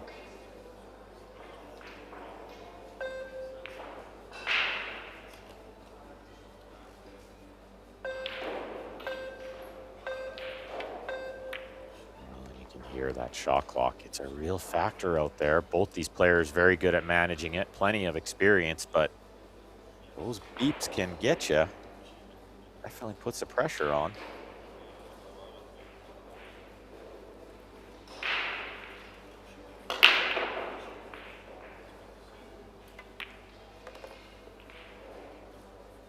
Cross for the 4 in the side. He's landed exactly where he needed to be.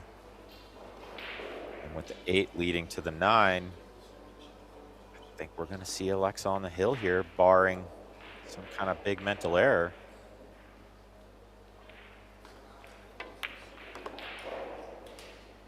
I would love to see him force a 3rd set. After the way this match is gone, I feel like he let the 1st set slip a little bit, and I feel like he maybe deserves this 2nd set.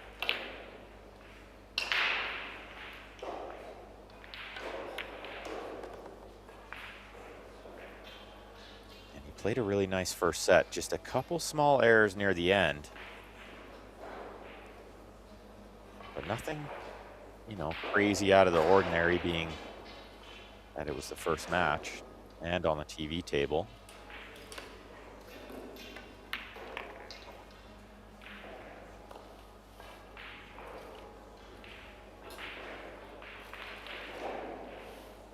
I'd love to be close to straight in on the 8 ball next. Just cannot land on the wrong side of it, which I think would be difficult from here. He'd have to really pinch this and hold it. So just a little bounce out, coming towards middle table. Not looks exact to me.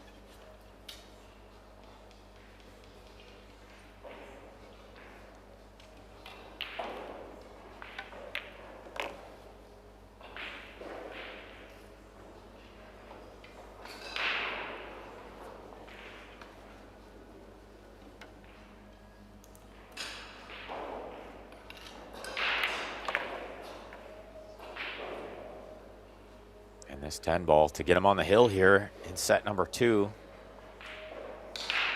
Alexa, looking good out there. Doing everything he needs to do to put the pressure on Maurice. One of my absolute favorite things about pool is how international this game is. I'm sure a lot of you are out there watching the World Cup this week.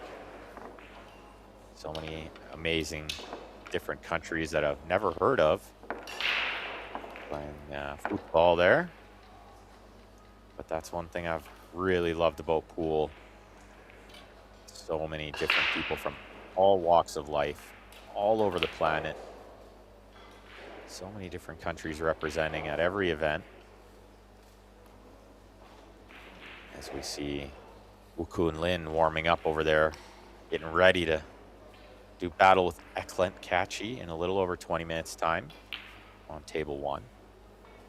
Meanwhile, Alexa to break, try to force a third set here.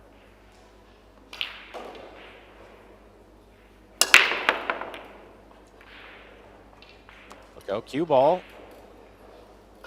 Drink. Use the 8 to tie up here, and it has. Nothing easy for Maurice. The 1 to the 2.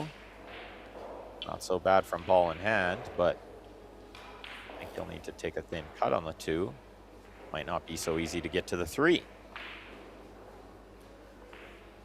But what else do you do?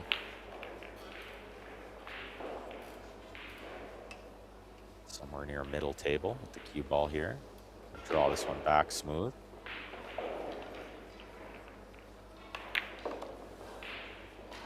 Could consider a safety on the 2. Not sure it's so easy from here, but well, nothing's easy from here. I don't know if he can hold this cue ball off the second rail to stay on the 3. Can he come back and forth a couple times? While avoiding the 8 and the 9 and the 4. Tough shot. Big pressure here trying to avoid the third set. Yeah. Probably easy to miss that ball. Trying to hold the cue ball there. That's often when we see the miss come in. Is when they're trying to hold the cue ball. If they can let the cue ball go a little bit, they never miss that shot. A little deceleration in the stroke. Kind of makes that one missable. Great chance for Alexa. Try to get this second set on the board here. Needs to figure out something to do with that 8 later on, but there's lots of work first. But now's a good time to make a plan. With all the balls in the open here, that's the only thing to worry about.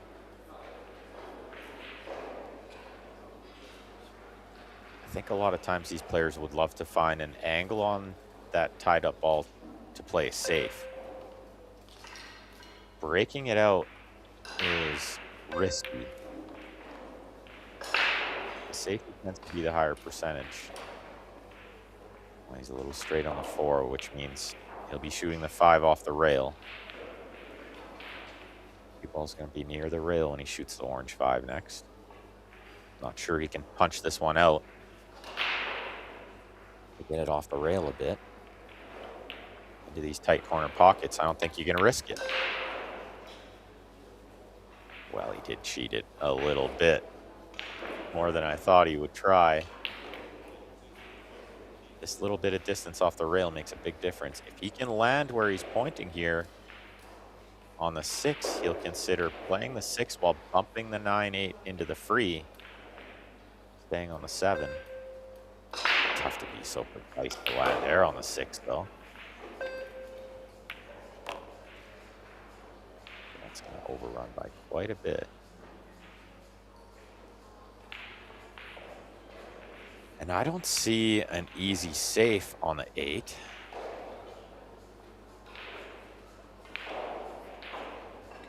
Consider banking it. That would be brave. First things first. 6 and the 7 be pocketed. Not sure he could find any angle on the 7 to try to break out the 8. At least not from here. Let's see. Wu Kun Lin. Taking a glance here.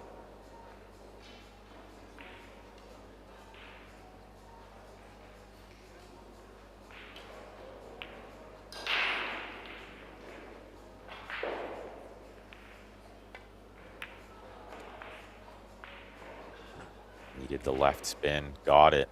That was not an easy shot to control like that. And now he could really consider drawing into this. He really could consider it. I think he's just straight enough. And the cue ball going a little to the left helps. The thing that's not helping him is the extension on the back of the cue there. Makes drawing this ball precisely much tougher. He's going to just take something underneath and play safe. Oh, he went forward with the cue ball around the rails. Look out. No way. It's about the only thing he couldn't do was give Moritz ball in hand with now a pretty easy safe, I think. Or maybe the 8 even goes.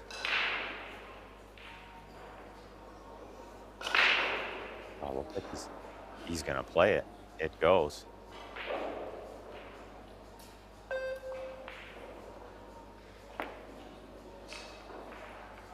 Safety all the way.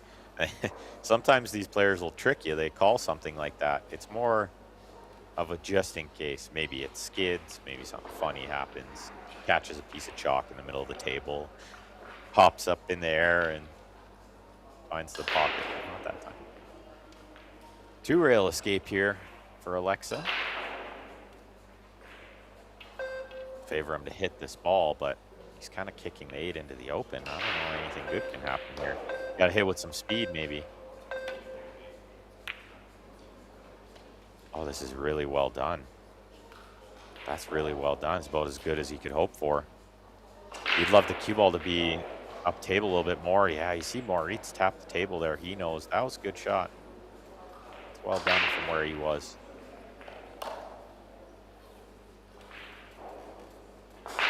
FSR. Come in for a look, sitting in the crowd there.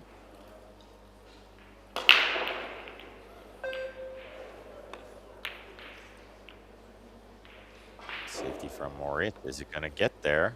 I don't think it is. Great camera view, I think. Has it just crept there? It maybe has because Alexa has the short cue out.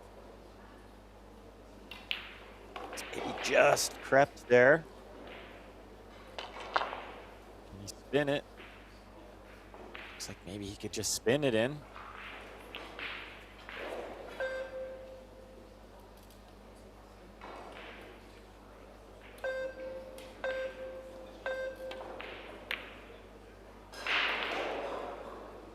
Well, he had the safe, and look how good he's hit this ball. What a shot.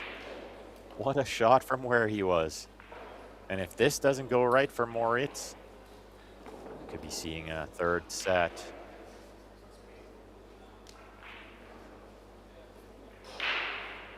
But this is a good chance to get a kick safe here. The 8 towards the right side, and the cue ball kind of goes natural towards the 9, I think.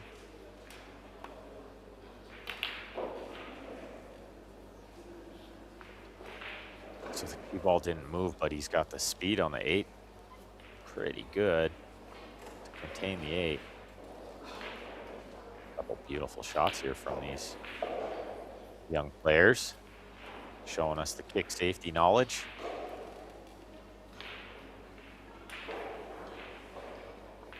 Well, he's decided it's time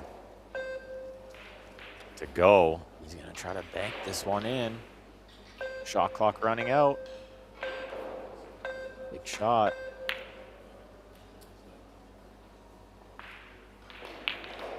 There's always a bit of a two-way there, but he's completely misjudged the speed.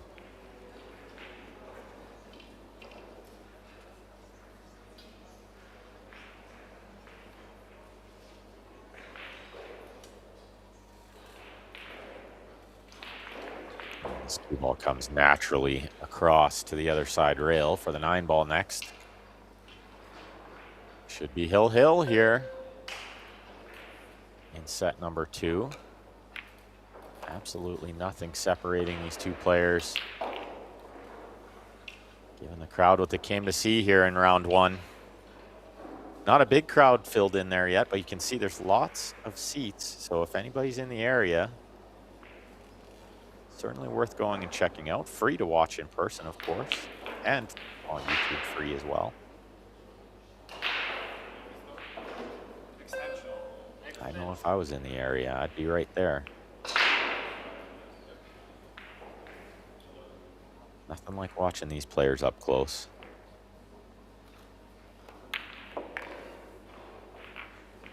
Was a little short here, but it's okay. Pockets are still playing a little bit forgiving on day 1 here with a new clot, so he can slip this one in off the side rail.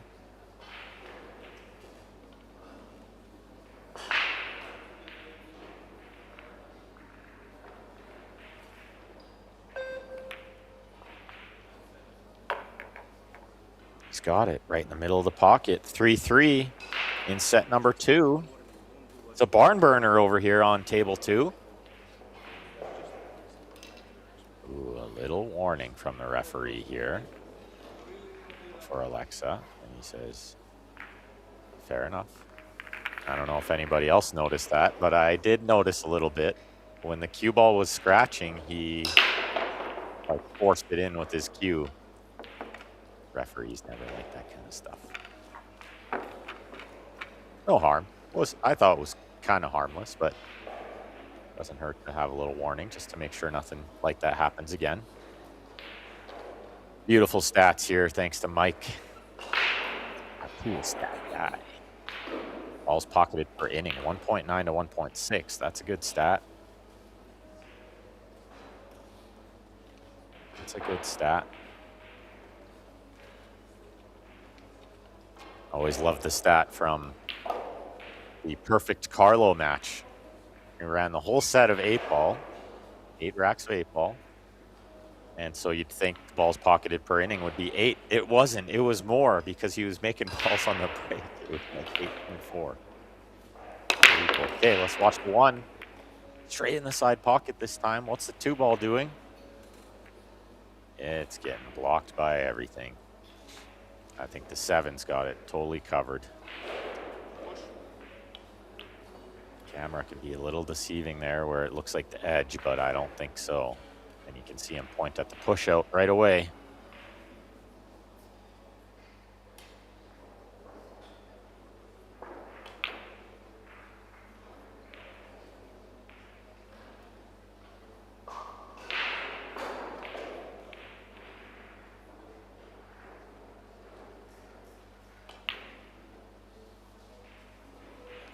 Never easy pushing out. Always at a disadvantage, I feel. The player that's playing the push. Oh, and I like this. Usually I'm a big fan of pinning that cue ball right on the rail, but often in this spot you're going to get it back and you don't want it back. So leaving a little distance kind of forces the player to take it on. And this is not easy. There's nothing easy here with the safe. Banking the 2, trying to hold under the 4. Very difficult. Double kisses there.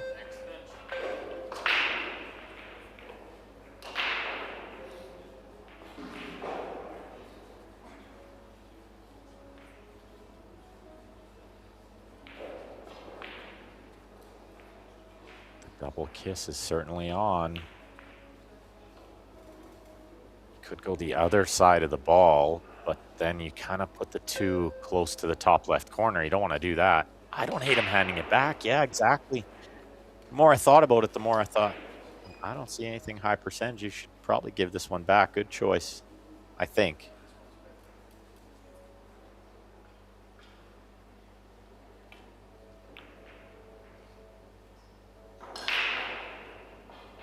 lot of times making your opponent do something under pressure is always a good choice. Certainly lots of pressure out there for both players, but Moritz want to get the job done right now. Doesn't want to see a third set here.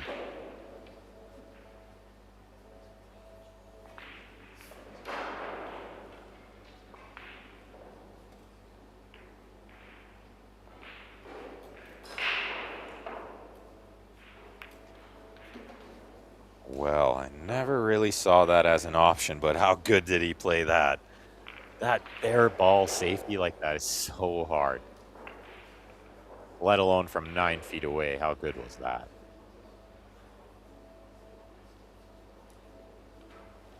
So Alexa has this kick off the side rail, send the 2 towards the right side pocket. It's got a bit of a big hole there. Could go in off the 8, but it's mostly about trying to keep the cue ball underneath the 4 here.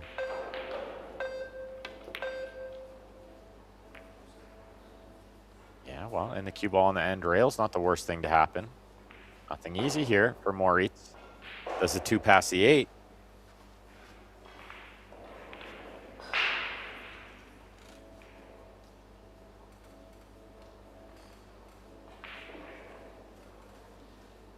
Well, he hasn't looked at anything offensive, so I think it's defense here again. Moritz, a very careful player from what I've seen, but I've seen this a lot from the top end players. More and more defense all the time. I think seeing the value of the percentage play.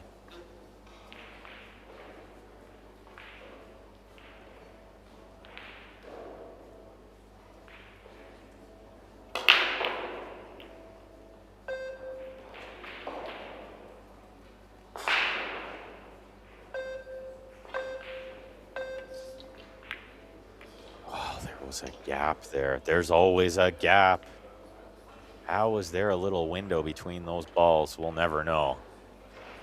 Unbelievable luck from Moritz to leave that.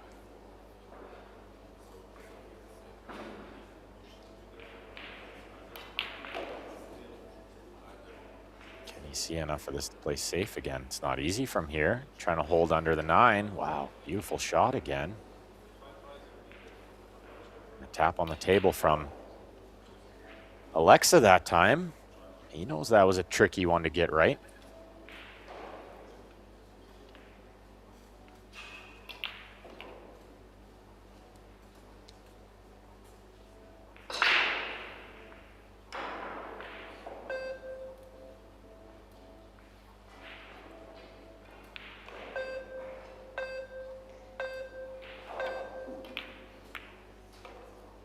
With the clock running down, is it going to creep behind the 9 with the spin?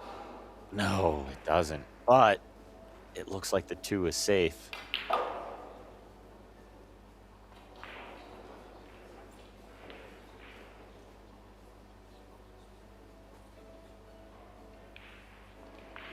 It looks like the 2 is just safe enough. And nothing easy again with the safety here.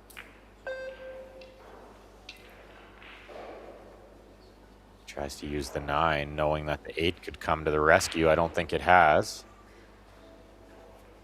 Although he hasn't left him on the shot here. I don't think he can cut this one in, jacked up over the 9, so it's another safety. But yeah, you can see Moritz feeling this one. He wants to get this one over right now.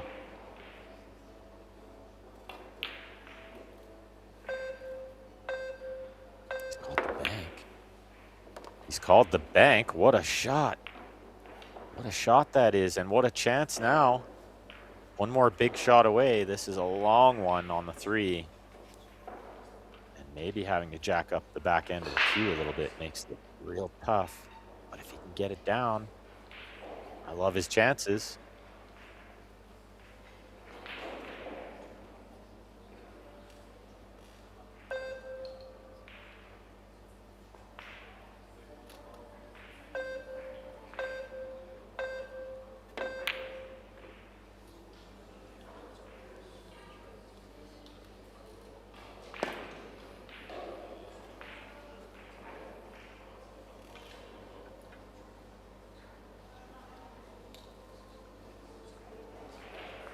It was always going to be tough, and you can see him scratching his head. He might know that's the last shot he's going to take in this match. It is double elimination, so he will get another chance tomorrow if Moritz runs out these balls. Still a lot of balls to make. Never easy under pressure, but you think he probably gets the job done here.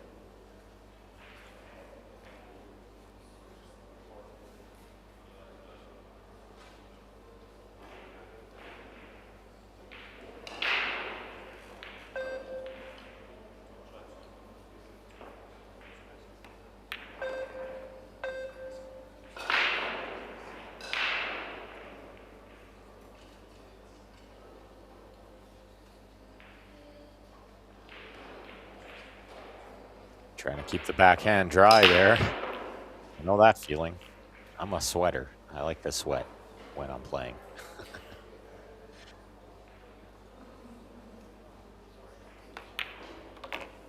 Definitely the glove and the towel are two very necessary pieces of equipment for myself.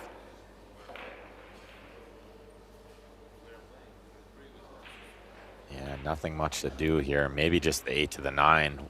The last test. Not much of a test. Stop shot there, stop shot here. Alexa be feeling like he had a chance here. Long shot on the 3, certainly missable, but at his level, you favor him to get it. Never easy under pressure, though, on the TV table in round 1.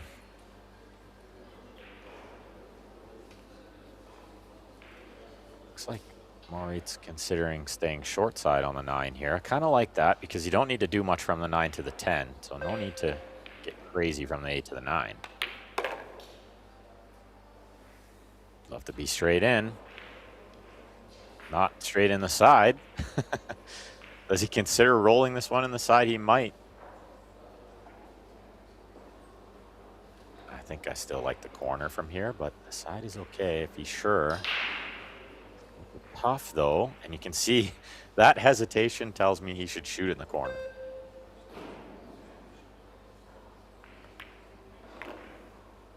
Oh, it was no problem. And this 10 ball to close out this match, he's gonna give it a second. Tells me definitely nerves running high here.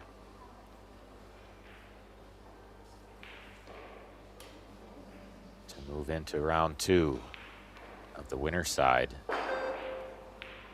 Moritz Neuhausen.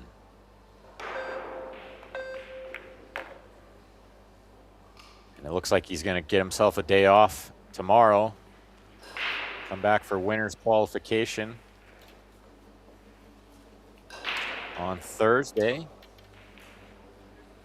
It looks like that will be scheduled for 5 p.m. local time on Thursday. As you see the match stats there.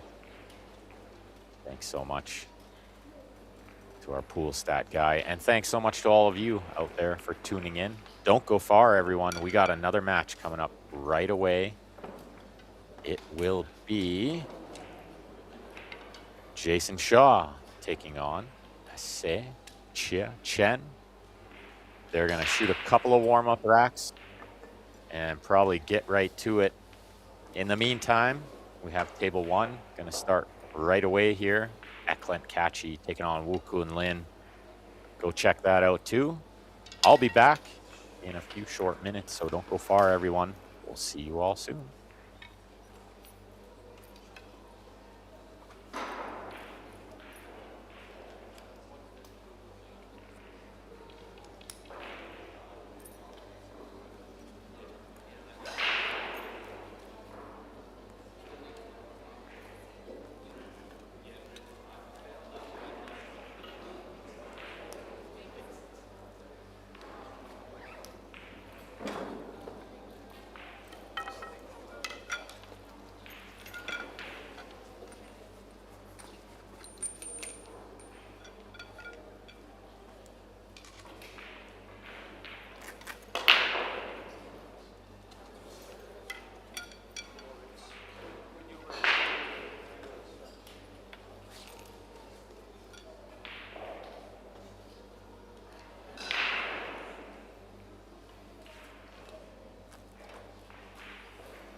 fans and hope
Hello, pool fans, and hope you are locked in and ready for some world-class pool.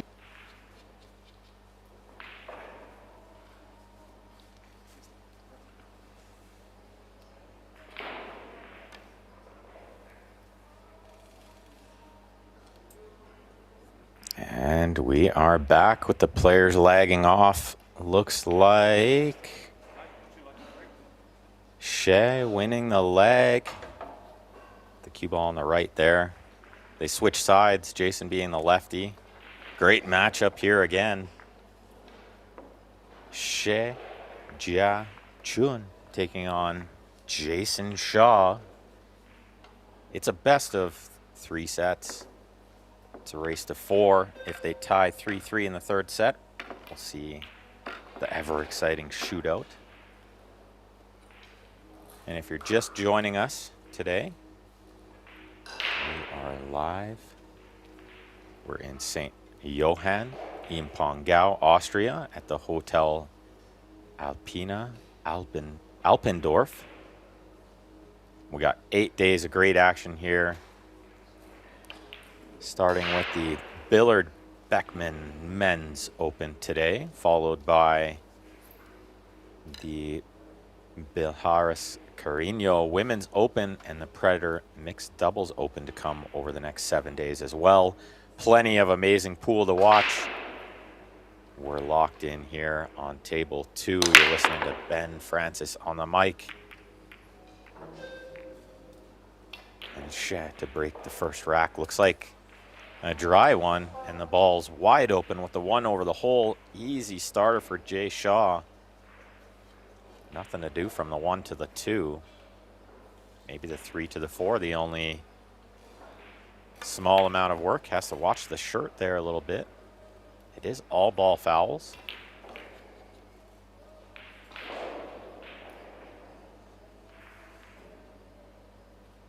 And a great matchup here in winners round 1.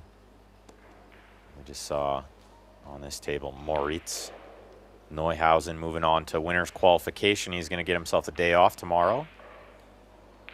So winners of these matches we're watching now will get the day off. Losers will have to play tomorrow. A couple of matches to get through. And you can follow.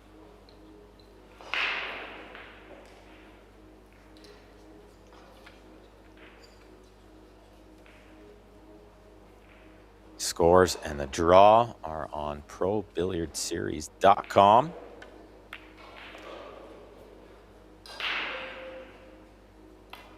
Well, he's lost the cue ball a bit here. Certainly didn't want to be on the end rail shooting this 4-ball. First real test coming up for Mr. Shaw.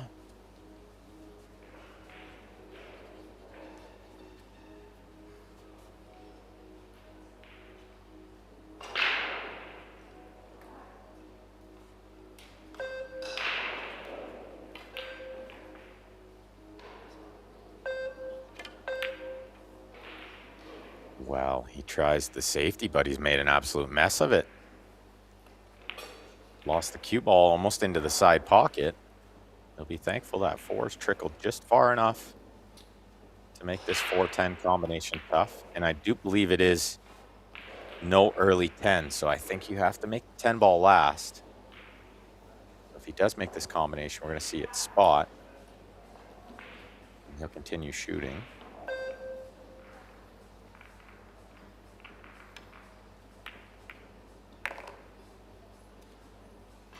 And that's why you see him really looking at it to make sure the cue ball creeps past the rack spot. I think he knew it wasn't a win, but he kind of shook his head like he was hoping it was.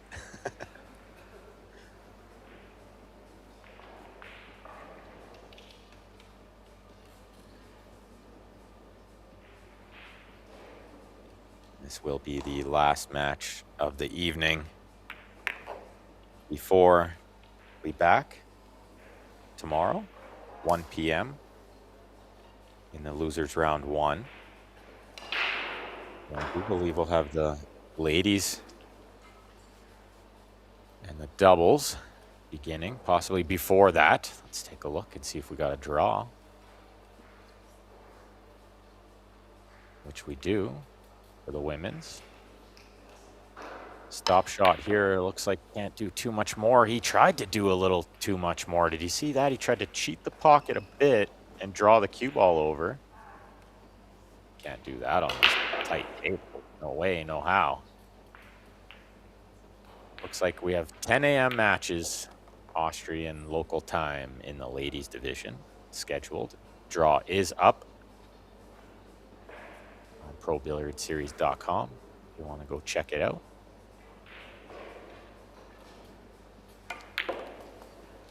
And of course, 3 tables free for your viewing pleasure on Pro Billiard. TV on YouTube.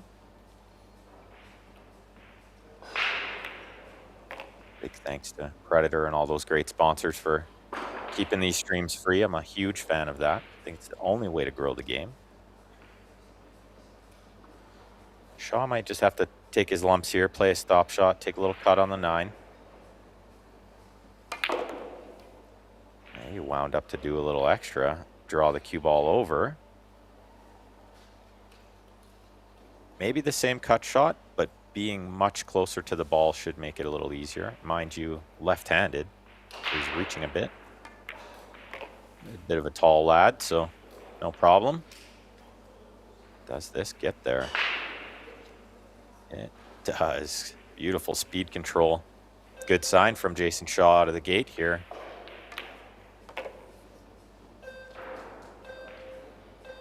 And he puts the first game on the board. If you're just joining us today, we have plenty of amazing pool to come, but this will be the last match of the evening. But 7 more days of play to come after this. The Women's Open and the mixed doubles starting tomorrow as well. I'm just going to take a look. Let's see if we've got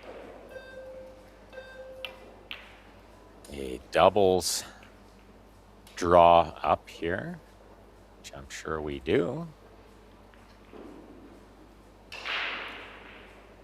Those matches will also be starting at 10 a.m. So maybe a glitch in the matrix there.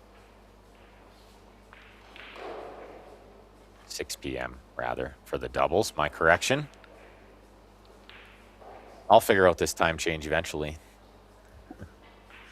Jason Shaw to break rack number 2 from the side rail, looking for the 1 ball in the right side pocket on our screen here.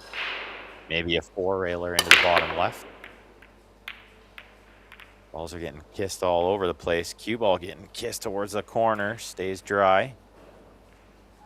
But so does the table. Nothing down. Par for the course here. I think we'll see these players figure out the break as the tournament goes on, but often in these Pro Billiard Series events in the early days, nobody seems to have it. I think it's very much speed dependent. From my experience, overhitting it doesn't work on these conditions. And I think Shaw knew that. Just watching a bit of the delay there, it looked like he didn't reach all the way back for that one. So he knows you can't just super lay into it. It won't work. That's such a nice shot there. That was not easy from Shat to roll that ball in from a mile away.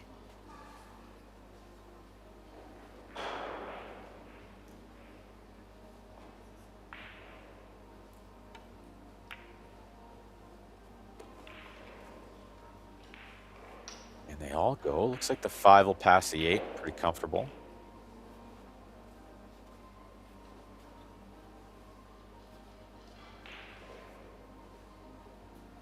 Nothing much to do here. See him double checking that 5.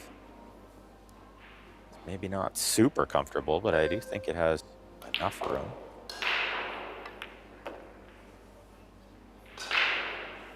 He needs to be good here. This could hurry up a little. It'll have to be a little straighter on the 4 and not have to use extra rails to get on the 5. Nice thing for him here is should be able to get a little closer to the 5 with the draw shot. Probably where the cue ball is now would be ideal because he needs to draw across for the 6 and he's going to be too straight on this 5. And if he has to kind of rub it in off the side rail, this is really tough to draw all the way back for the 6 in the side pocket next.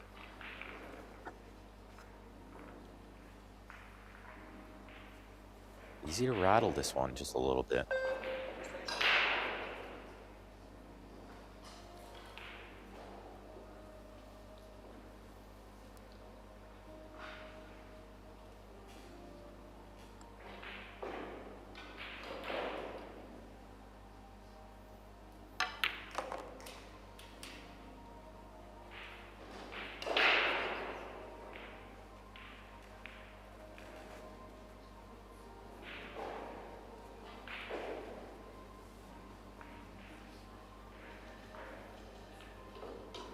Done well there to get all the way back.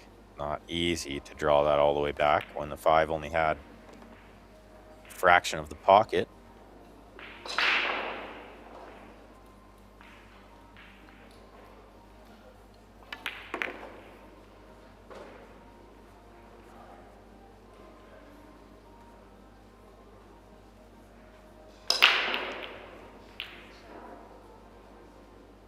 Switching hands here. It's a nice tool to have in the bag. I find it's much easier to control it with the opposite hand than it is with the bridge. But I also think we should try to practice both ways. The bridge with the opposite hand. Maybe the odd shot behind the backhand shot that the Filipinos love so much and makes for a nice TV. This 10 ball squared at 1. Quality out from Chewin there. Very nice.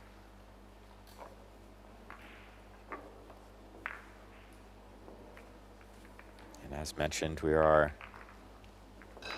live and free on YouTube. 3 tables to watch. And a small thing that all you fans out there can do to help is just click that thumbs up button that you see on the bottom there. And that helps the YouTube algorithm share this to more people who love pool.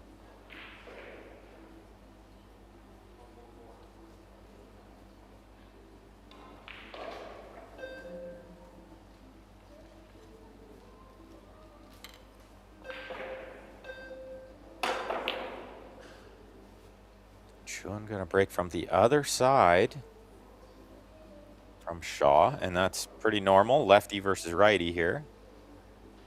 Let's watch the 1 ball towards the left side pocket. Instantly kissed. 5 gets kissed in. The cue ball's kind of close to the 1. Not sure he'll find something offensive here, but being so close to the ball means all the safety options are a little easier to control.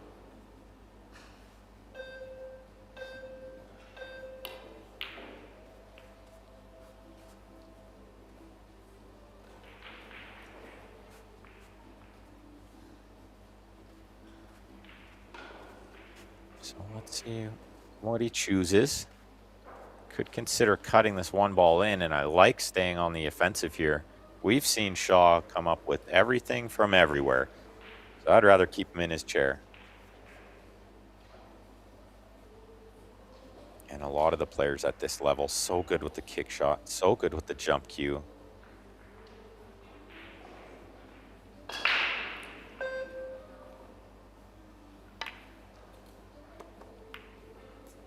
Well, he gets the 1 ball down, but he's crashed into the 10.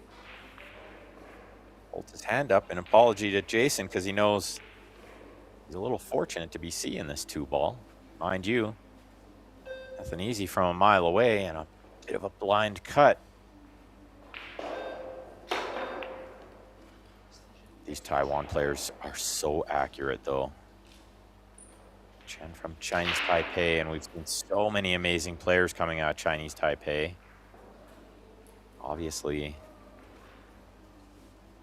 the Ko brothers come to mind, but Wu Kun Lin over on table 1, taking on Big Catchy, the older brother at Klent.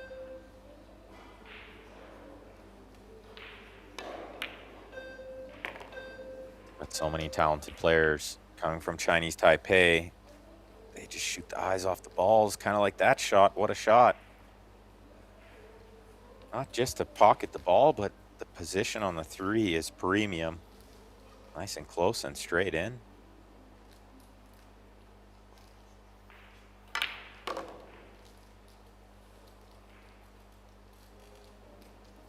Well, he lost that one a little bit. Didn't want to be jacked up over the 6, but I think he's okay. Just can see that grippy draw on the new Predator Reserve cloth. It's not hard to get some zippy draw happening.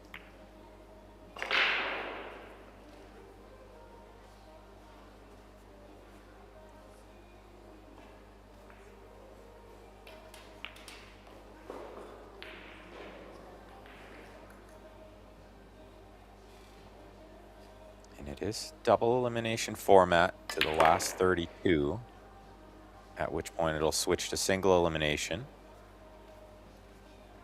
Both these players will have another chance, win or lose, to get into that final 32. A little straight on the 7. I'll be trying to cheat these corner pockets any on the arc tables, very tight. Wow, he punched it over there nicely. Great shot. It's looking really good out there. Very steady over the ball, very smooth. Great pocketing, great cue ball control. Might be a handful for Shaw here.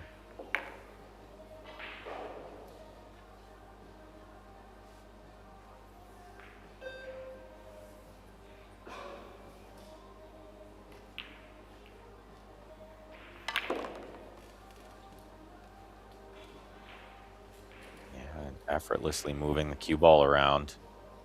Didn't hurt to let the stroke out there a little bit.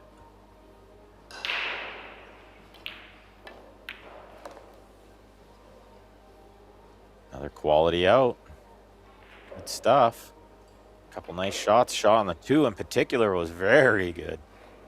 Not just to pocket the ball, but as mentioned, to get really close to the 3 ball like that off a couple of rails. Judged it perfect.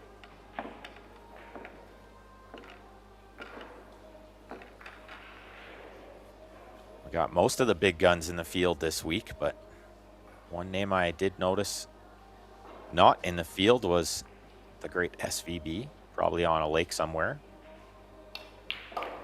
Fishing. But we do got 2 of the big guns there that everybody loves to watch. Feder Gorst, Joshua Filler through to winners qualification. Gorst playing right now, I believe.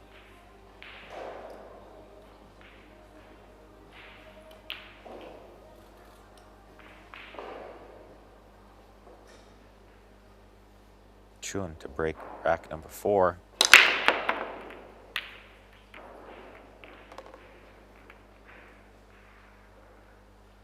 Well, he's got some balls down and a look at the 1, but the 8 spoils the party.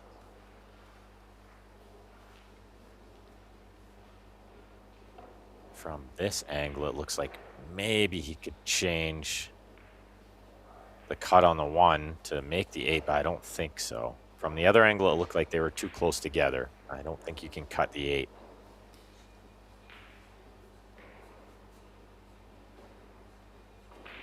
He'd love to stay on the offensive here, though. If he can see any way to make that 8, he'll go for it.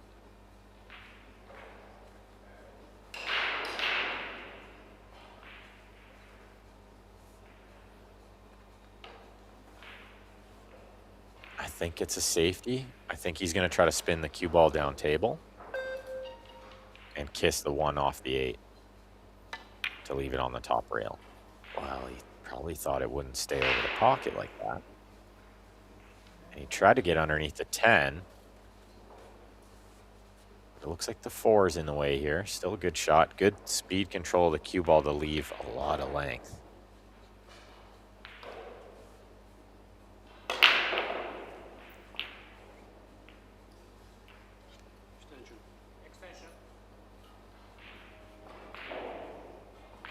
See, he's going to use that double the distance measuring system to try to get an idea where he wants to kick on the side rail.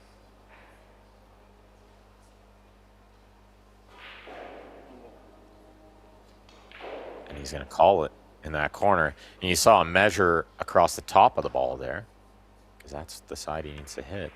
Probably gets close here a lot of times. Beautiful shot.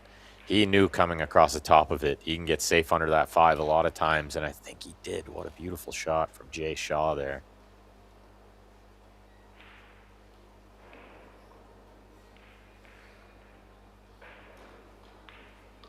I think the kick safe is on here. I don't think he needs the jump cue, but he might reach for the short cue here. Yeah, it looks like Just a kick safe. Try to send the 1 past the 8 down table and keep the cue ball up here. He could see the 1. He could see enough of the 1 to try to play safe. But the spin got him a little bit there.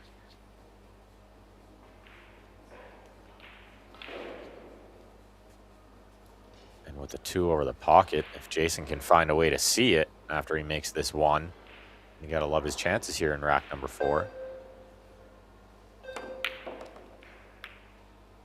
Oh, but he kisses the 4. He kisses the 10. And I think you can just see the 2.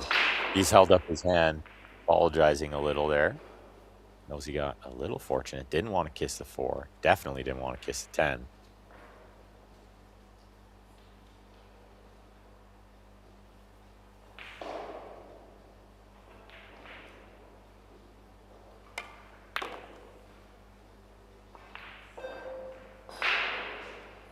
He's got that cue ball spinning around off a couple rails for good position on the 4. Nothing stopping him here.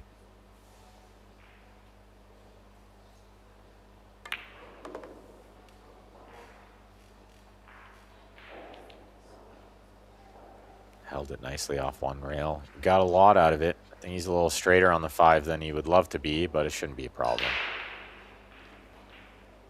And kind of stun it around off 2 rails. He might even be straight enough to just draw it straight back to the side rail, out towards middle.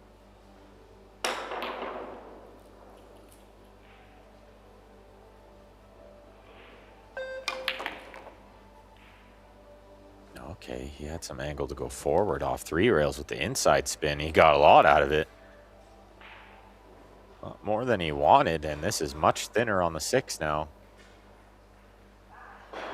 And is it even playable? Can he cut this in the side? Does it go by the 10? Well, there's your answer. Not the pocket he wanted to play the 6 in, but it's worked out great.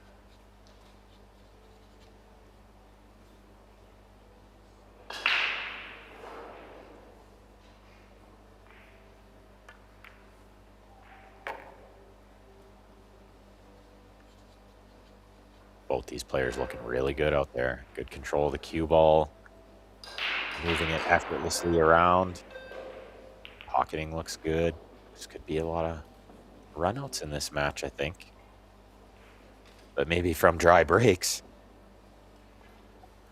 Not always easy to find a ball on the break. See if one of them can figure it out.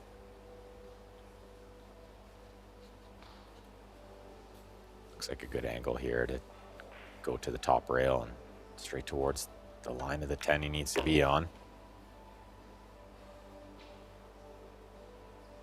He used the second rail there. Surprised me a little bit. Definitely not a problem for the great Eagle Eye to pocket this one.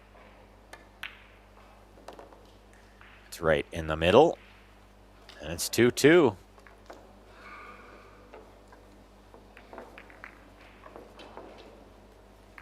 Here we've got some stats. Jason will need to figure out that break to win this match. Surely.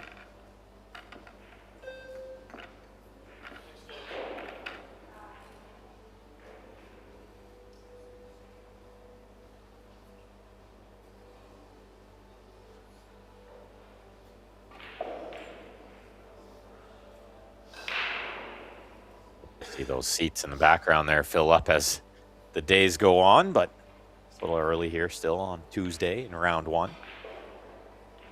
Looks like plenty of seats there where you can catch both arena tables. If you're in the area, go check it out. Even if you're not in the area, it's worth catching a flight. There's nothing like watching these players live in person. See all the little ins and outs.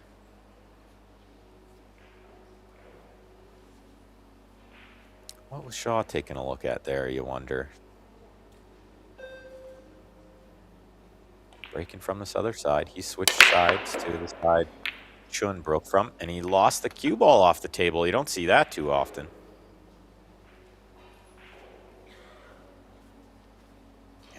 in the open, so that's a bit worrying if you're a Shaw fan.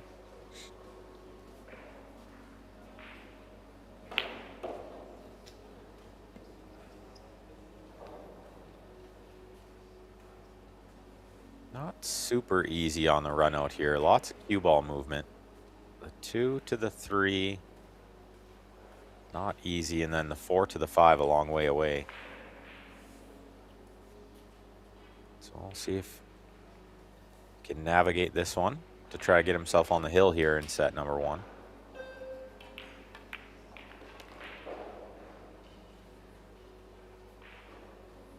Looks like a good angle on the 2.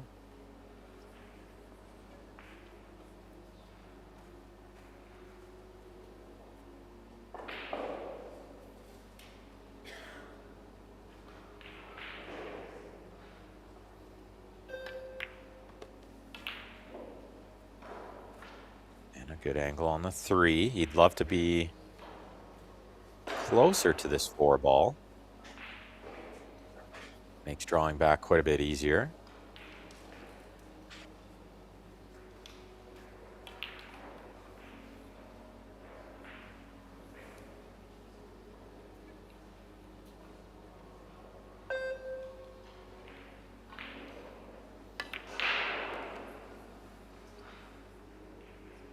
Back and forth a couple times. You could use this to go a little bit. I think it's just got there. Let's draw this one past the 8 now. It wants to bounce pretty heavy off the side rail before it draws, is the problem with these kind of angles. So he needs to stay smooth here with lots of left spin and draw.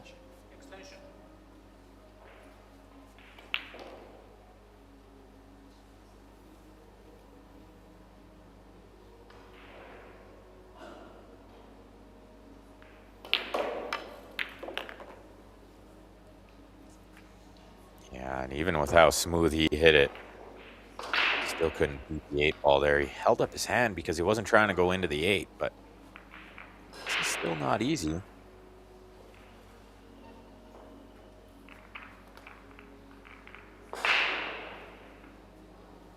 Bit thin on the 5, and he needs to avoid some traffic between the 6 and the 9 ball. Up and down, I think. And he runs right into the traffic, straight into the 9, but he's okay. Another long one. And again, same traffic to avoid. The good news is the 7's pretty close to the pocket. As long as you're not hooked, you should have a makeable shot on it. He wiggles the 6 in. Cue ball kisses the 10. Oh, he's a little straight here. Maybe just a little on the wrong side of the ball. Big shot coming up.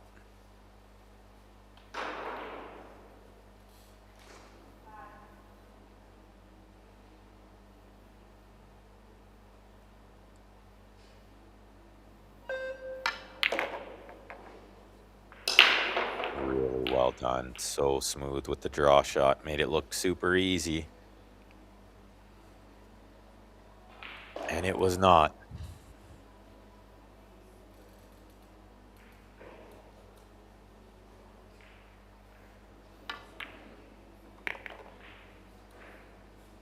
Again, really nice control. Good angle on the 9. 2 balls left. Get on the hill here in set number 1.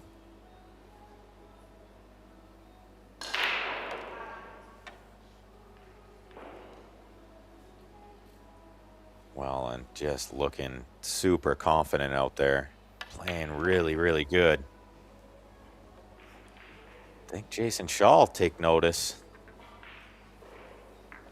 He's got his hands full here. Got to keep that cue ball on the table after the break. Step number 1. But really good out there from Chun. That was not easy. To move that cue ball all over the place. It got some miles on it for sure.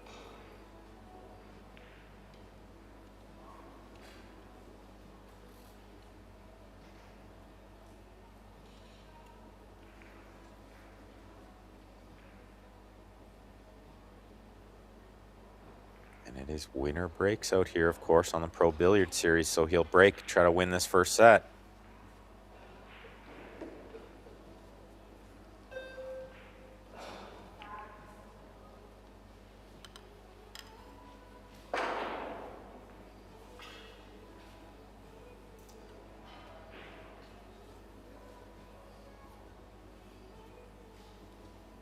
Breaking from a side rail, trying to get the one going towards the left side pocket. You can see the break stats there at the bottom. He's got a ball down, but Shaw is 0% with a cue ball off the table. 6 find the pocket. It doesn't. But I think the 7 covers the 1. So I don't think Jason has anything super easy here, especially from a long way away. Cue ball's too far away from the 1 to have anything super high percentage here. I'm not seeing anything good. Can he bank the 1 up table and maybe hold the cue ball down there? Oh, he's banked it around the 7 and used the 7 for cover. Really nice shot.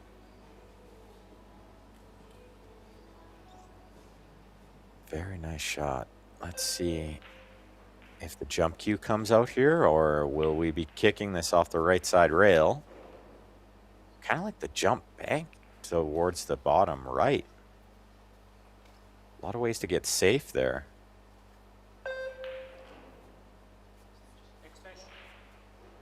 But it is so far away, it's hard to be accurate with that shot too.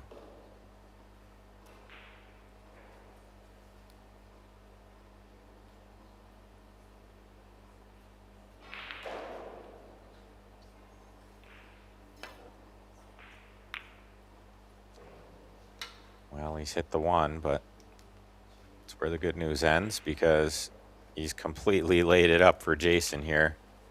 And what a great chance to force a deciding rack here in the first set. All the balls in the open. Really in the open. They're spread nicely.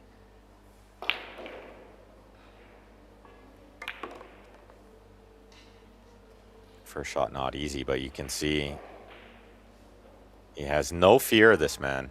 He spins that one over nicely. He's come up just a little short. He needs another big shot.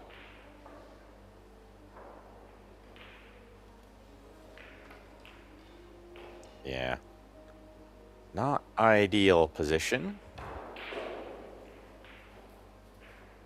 I think he wanted to go into the 3 with the cue ball there, but it's not on. So he's got to spin it again. What a shot. It's almost the same shot that he played previously on the 1 ball. But he had less angle to work with, so he had to punch it even more.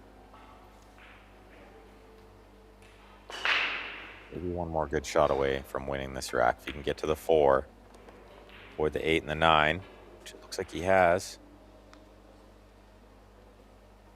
Just gotta love how it looks from here. A little thinner on the 4 than it looked from the overhead, but I think it's manageable.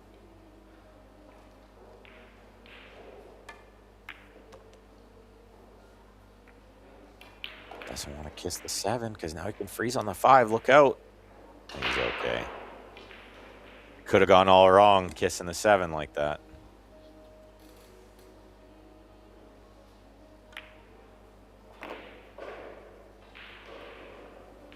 Well, and what a match we have here.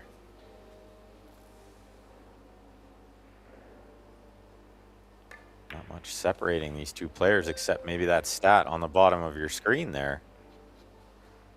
Can Shaw figure out the break, if he gets to break in the deciding game? Can he make these 4 balls? I know what I'd bet on if I was a betting man.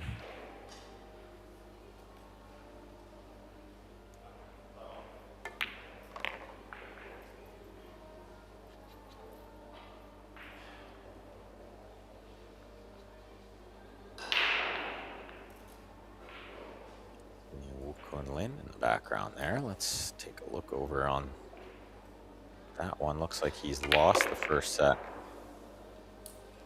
4-2 to Kachi on table 1. Meanwhile, Jason with this 10 ball will force a deciding game here on table 2. Fans are going to get what they came to see. Hill action.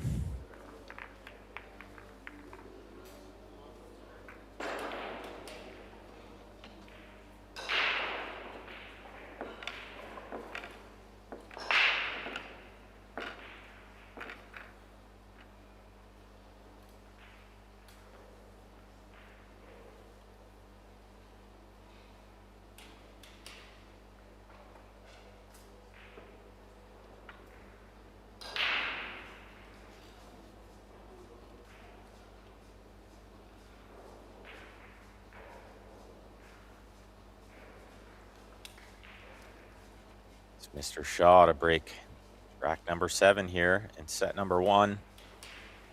Back to the original side, the lefty side. Looking for the 1 ball in the right side pocket and maybe a 4-railer on the 9 or the 4 ball. 4 gets kissed, 9 gets kissed, 1 gets kissed. But it looks like the 3 has blocked a lot of the 1. Not all of it, but a lot of it.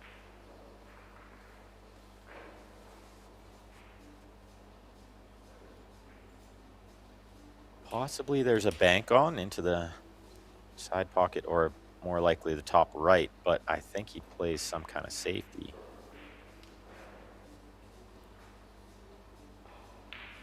Sometimes the safe is as difficult as the shot, in which case these players are taught to shoot to win.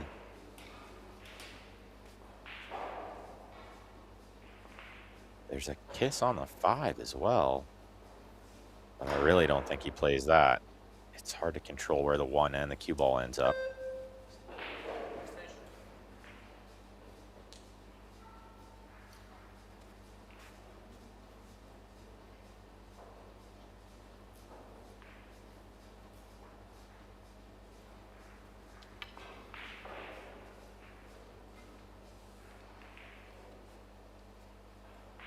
Has called the bank in there. I kind of like this shot. I mean, if you're going to beat a great player, you got to do it by making some shots, and it's never a better time. Hill to come with it. But it's not even close. But he's got the horn and the cue ball behind the 3. How's your luck? Got the point of the side pocket. And the cue ball kisses behind the 3. That's pretty fortunate from where he was. Shaw won't be too bothered. Just try to find a good shot here.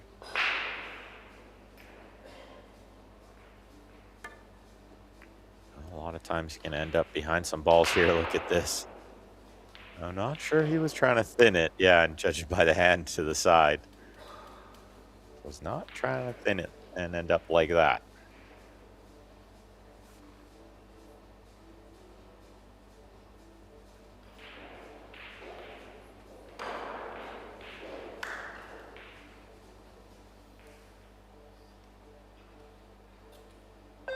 High percentage for a kick safe here if he can spin into a full hit and bank the 1 around the 8. Oh, he's hit it real thin. This is not the worst thing that could have happened. Shaw quickly calls the 7 ball. The 1-7 combination's on, but it's not easy. A little bit close to the 1 makes judging the cut tough. And then trying to control the cue ball and the 1 after you make the 7. Never easy. A lot of moving parts.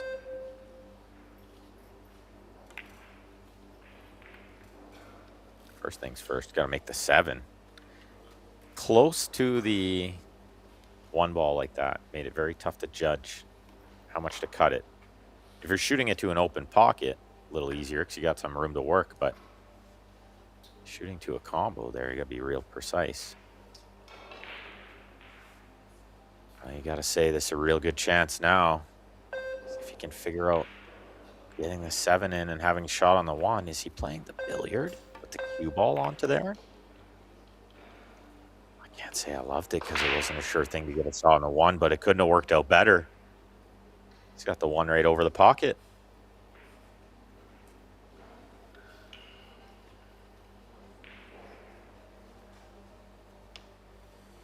Mind you, might have to play it in the corner anyway. Not sure he could trickle this one in the side and hold for the 2. Gonna try to load it up with the inside spin and come back across, but it doesn't grab on the new cloth. It slides and he's dead meat from there. Yeah, I'm not sure that was the correct choice. I know it's hard to pull the trigger on the corner there, but it might have been the right shot. Only he knows.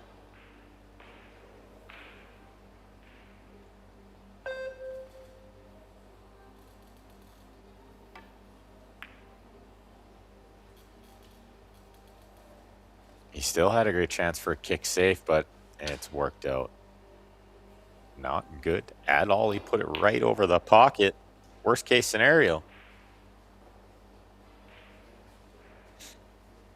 I think Jason plays the 2, obviously, into the bottom right, and then the 3 into the top left, I think, is the next shot. I think into the top left. It's easy to get blinded by the side pocket here a bit. Okay, so he has drawn it, but you can see how it's on the wrong side of town here. I thought straight on the 3 into the top left would have just led to a stop shot to get to the 4. This is still super manageable. But a little more cue ball movement. He's okay.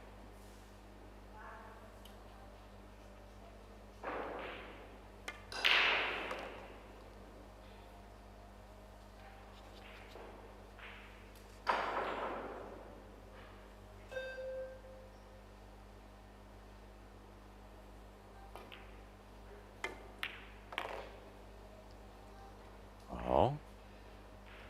What happened here? He's way overhit it as he looks across the arena wondering how did he let that one go? Not only has he way overrun it to make this much thinner, but he might be queuing over the 9 a little bit, and it's triple tough.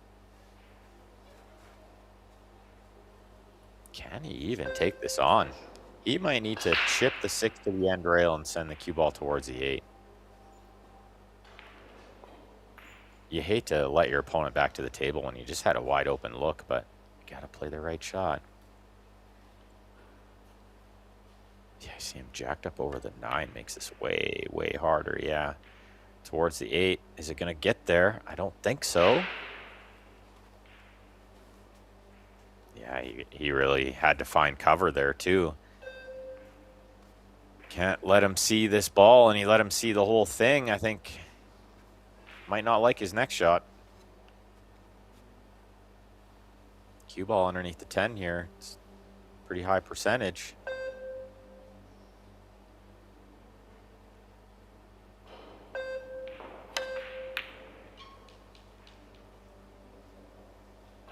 He drew it. Trying to get the 6 ball to come around. Has he got cover underneath the 10? I think he just has. Yeah, I think just. But if Shaw has to jump this, it's only over the edge of the 10. As he comes to the table with another cue. Does he have his extension left in this rack's a big factor here. He's only got 6 seconds left now to shoot this ball. He doesn't have the extension. Big factor. Did he just one stroke it in? Did it go by there? I didn't really see what happened. He shot it so quick, the camera didn't have a chance to move. I think he just shot it like it was a hanger. It's unbelievable. I thought he was like a quarter ball hooked, but it didn't look like he elevated. Interesting. Super shot. Either way, from distance, it's pretty good. what's he done here? He's missed the bank by a mile. Well, and maybe slightly gotten away with this, but the 8 doesn't go.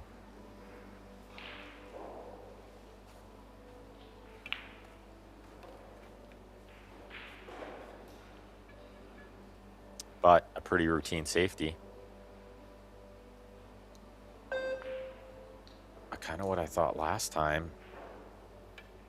The 10 didn't get in the way. He needs it to this time, and it has. And he's got the 8 a good distance off the rail. Good enough distance, I should say. You don't want to leave it any closer to the rail than that. Jason will kick it in a lot of times. I mean, I don't hate his chances of kicking it in here either. 2 rails. It's got a chance. It's not hard enough. It might have had a chance had he hit a little harder.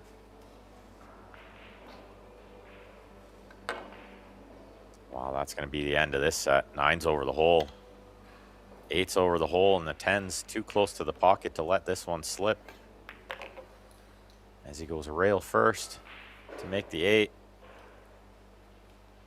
Stop shot, soft draw, whatever you like here. But this is going to be the end of the first set.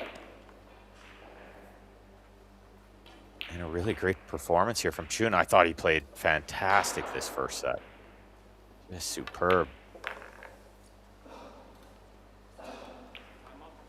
Yeah, and a little wave like of apology because he knows he got a little bit lucky there, a little bit fortunate a couple times. But that's the game. Okay, let's take a look at these stats. Looks like both players are going to stay in the arena, so I'm going to hang out too. Overall performance, 844 from Chun. Played real well that set. 50% break success. Then he was 2 of 4. 38 balls pocketed to 33. That's about right. And the safeties are pretty much dead even, so not a lot separating these two. As we would expect, both very elite players at the top of the game. We haven't seen a whole lot of big wins from Chun, but we've definitely seen him beat a lot of really good players.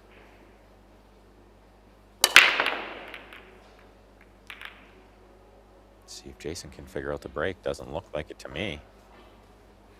It's a bit of a mystery out there. It always has been on this Pro Billiard series,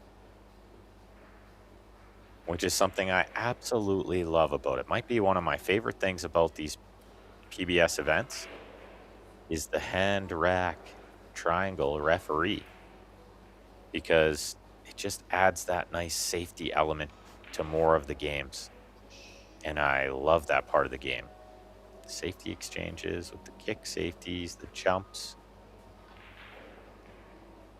I think just we get to see more of the game played this way than if, say, they were racking for themselves with a template rack. They just run out over and over again. It's kind of boring, in my opinion.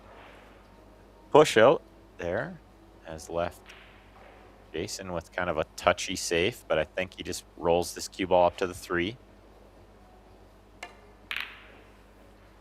Well, and that was what I saw at the last second as well. Send the 1 ball into the 3 to keep the 1 there and ship the cue ball around. He's done well here. 2 balls right in the way of the 1.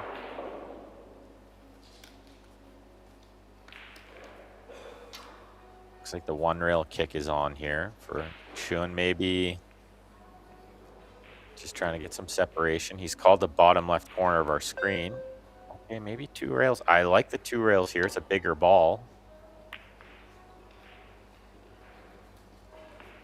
And he's going to get some good separation again, but yeah, there's no but. You can see the 1, but it doesn't play. And nothing easy on the safety here. I'd have to bank the 1, 2 rails, top rail, right long rail. Try to keep the cue ball up there somewhere.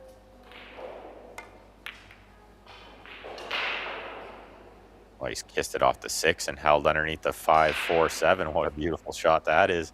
Tap of the table from Chun tells you it was a good one too. Well done.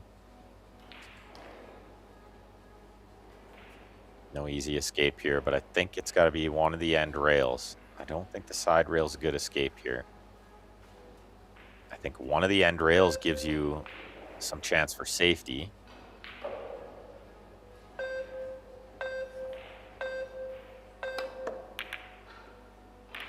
Oh, he just bashed it though. Bit of a hit and hope. Not that he had anything super high percentage, but I never liked that play. Never a fan of that. Just hit it hard and hope something good happens. Make contact and pray.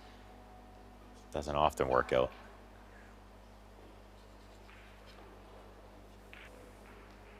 Oh, it went straight in. Didn't need the rail on the 6. But what's he done getting on the 2 here? Seems like a curious choice to just put it over there. Now what?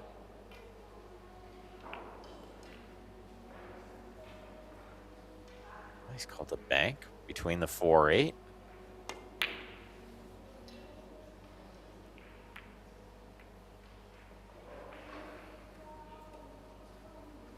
Wow. Didn't work out like he thought. Got a bit of the point to the side pocket. It's not the worst thing that could happen to him. He hasn't left anything easy here. Certainly not makeable without scratching. Safety's not easy. Touchy one.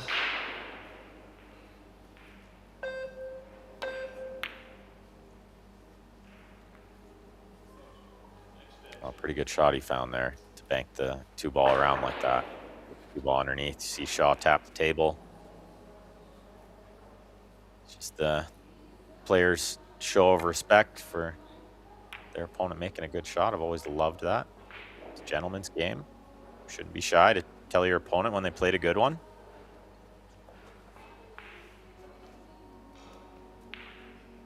Yeah, he's found cover by the 6, but this 1 rail kick is absolute hanger. The thing he'll be hoping is to hold the cue ball to shoot the 3 in the side next, I think. Gotta hit this one real soft. Easy to lose it a little bit. No, it's good. Looks really good.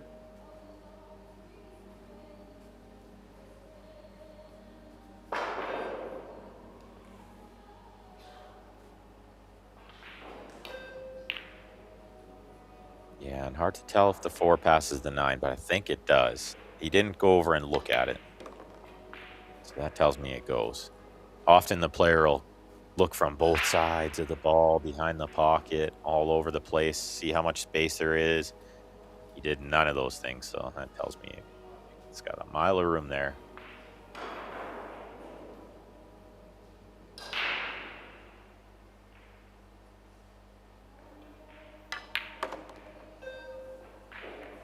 Well, he kisses the 9.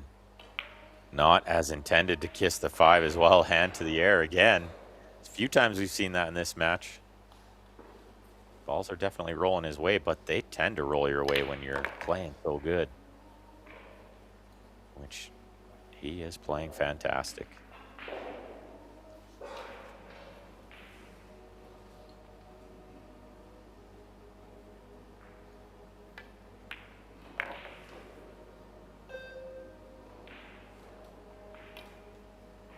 Looks like he got just enough there. He doesn't need to come back and forth across for the 8, I don't think. I think he can just stay kind of on the left side, middle table left side. Take the cut. Plenty of room to work with. Got lots out of that one too to get closer to the 8. I don't think he has to go up and down with the cue ball now. Just roll this one in. Keep the angle on the 9. Don't need any chalk for this shot, or probably for the next one.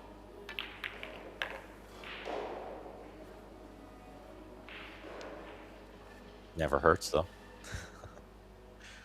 This 10 ball to win the first game in the second set. A little worrying moments here for Jason Shaw. Maybe wondering what's going on out there. When am I going to get a roll?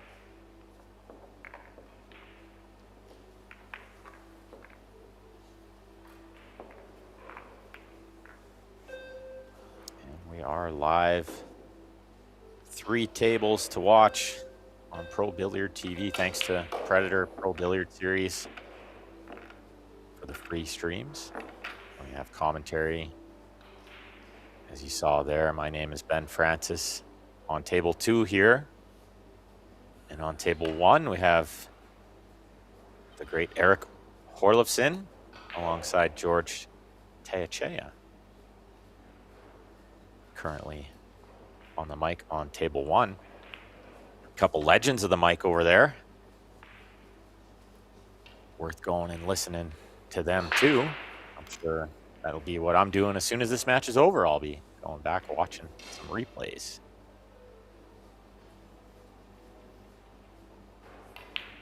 Tune to break rack number 2 here and set number 3.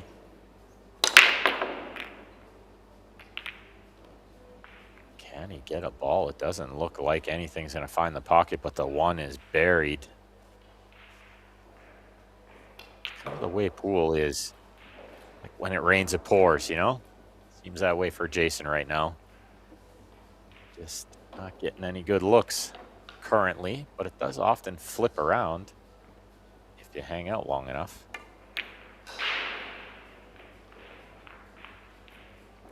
And it turns out that was actually a really good look. It was perfect. Don't always need to pocket the ball. He had a stop shot layup safety, and he absolutely jailed him here. How do you hit this ball? And he's pinned him behind the 6 where you can't even tie up a ball on purpose here and give up the ball in hand. You got to go kind of 2 or 3 rails at this ball. Just try to hit it.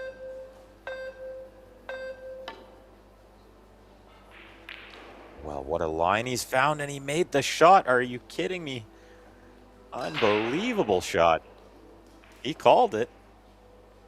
He cut that ball in from there. Okay, fair enough. Guess you got to freeze him a little tighter on the 6 next time. What a shot. I think he gave him a taste of his own medicine there. That's the one we're used to seeing from Shaw.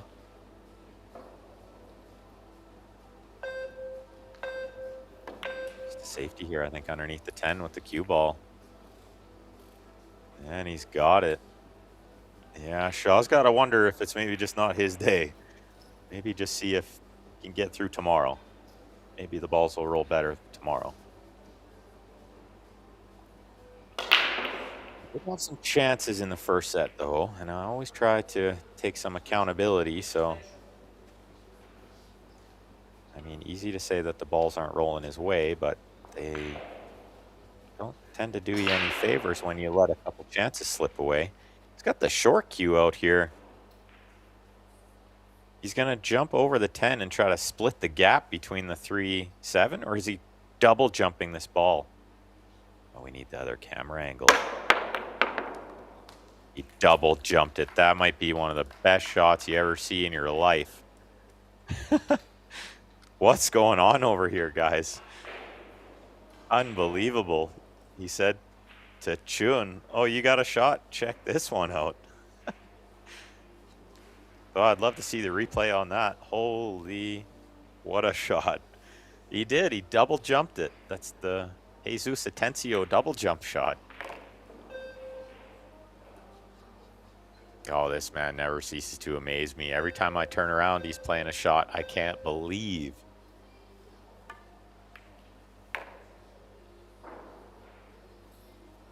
What even was that? How did he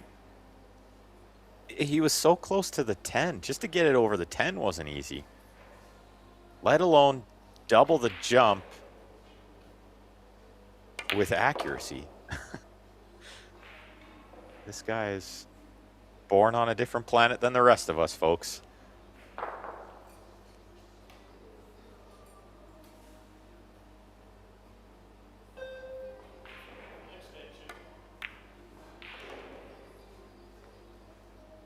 Thankfully, the camera angle showed us just enough to see it hopping over that second ball, but unbelievable. I think we got to just start the video on our cell phones anytime this guy has a shot like that. We need multiple camera angles.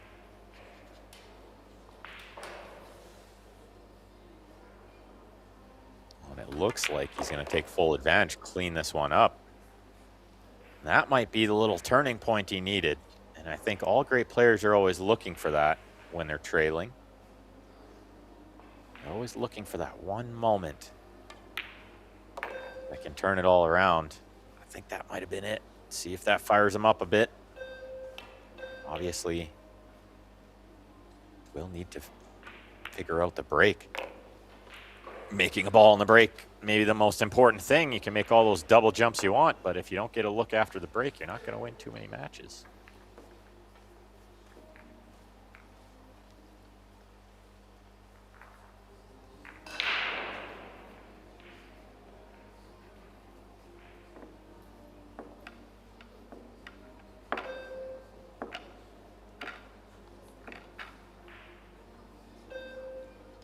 Double jumped that ball. I'm blown away. It's hard to get me speechless. Wow. 2 unbelievable shots in that rack. The 2-rail kick from Chun to cut that ball in was out of this world. I didn't think we'd see a better shot.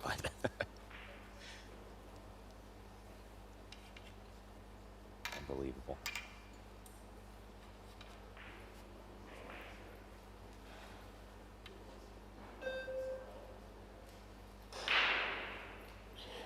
Gotta figure out this break. 1 ball gets kissed. 3 ball. 5 ball missing. 6 ball not going to get there. I think as the event goes on, like, and the cloth wears in a little, the balls will rack slightly easier.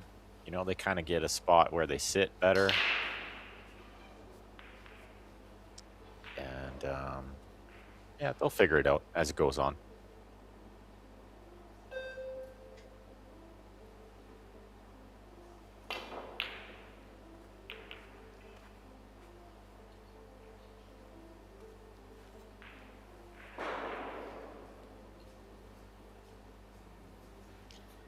So maybe just a safety here.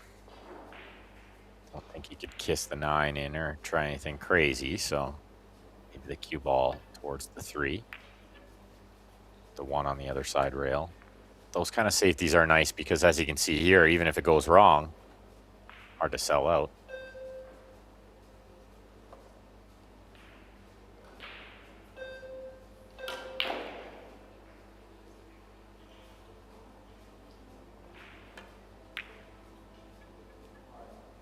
Well, he's called the bank, but he probably knew it didn't go by the 4, so he's trying to get safe. The 1 has crept out a little. Chun can see this ball, but nothing easy, nothing makeable, just a safety.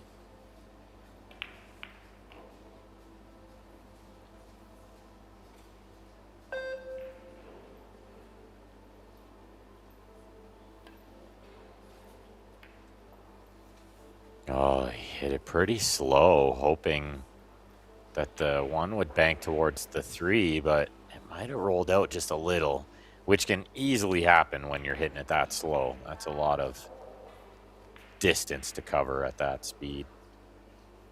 Also, the drag shot can create that a little bit, I find.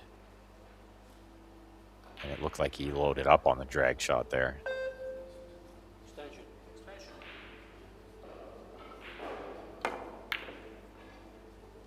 Wow. Oh, he's made a double mess of it. I would have never picked him to miss the 1.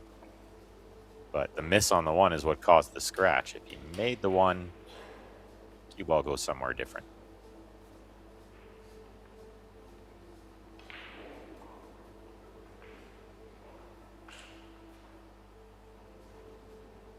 This is not an easy layout, though. Definitely this shot, not easy. Spinning around to get on the 2. The 8 ball's big. Looks like he's cleared the 8. Could use this to stop. He'd love a little angle, which he's got. Now he needs a small angle on the 3 to get short side on the 4. He's playing a little 1 pocket here in the top left.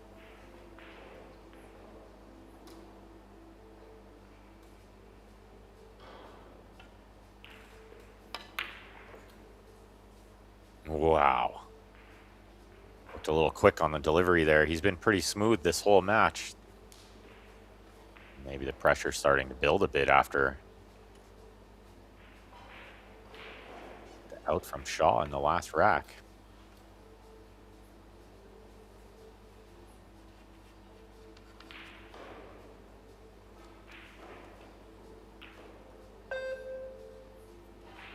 Shaw with the jump cue out again. Only got to get over one ball this time.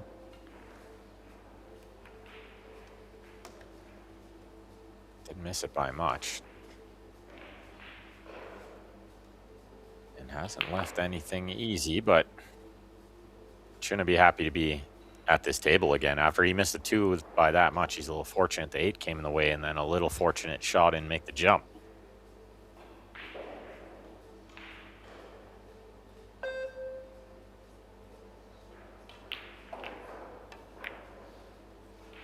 Yeah, I didn't think he would try to cut that in. It's a long way away. Past the side pocket, pretty tough. Played a good save here. He's got good length out of this ball.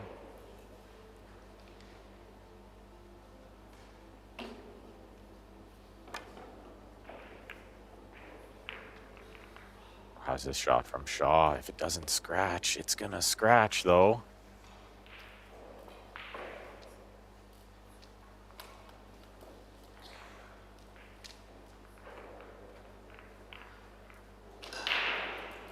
Well, it's all happening out there. We've seen a little bit of everything this match so far, which we should be used to by now when we watch a Shaw match. Get to see everything. The good, the bad, the crazy, the unbelievable.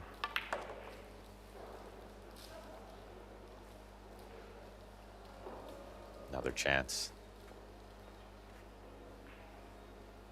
From a ball in hand to try to regain that 1-game lead.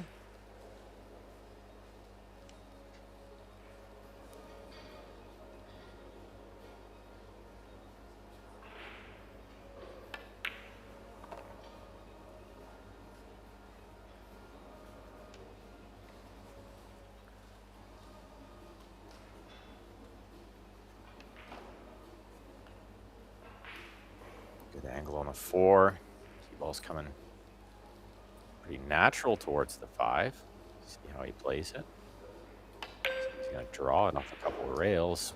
Oh, he's in the pocket again. That's unforgivable. But look at this. The 8 ball spoils the show again for Shaw. He probably can't believe what's going on out there. He missed the 2 and hooked him behind the 8. He missed the 4 and hooked him behind the 8. Should make this jump. Shouldn't be a problem, but position never guaranteed from the jump.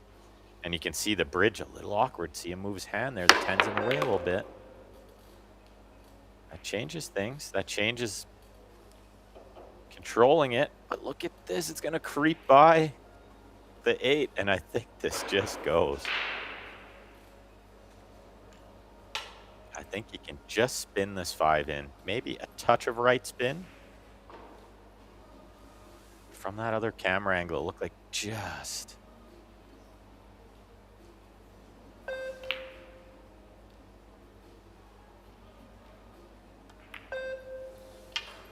Yeah, just a touch of right spin. Took it in.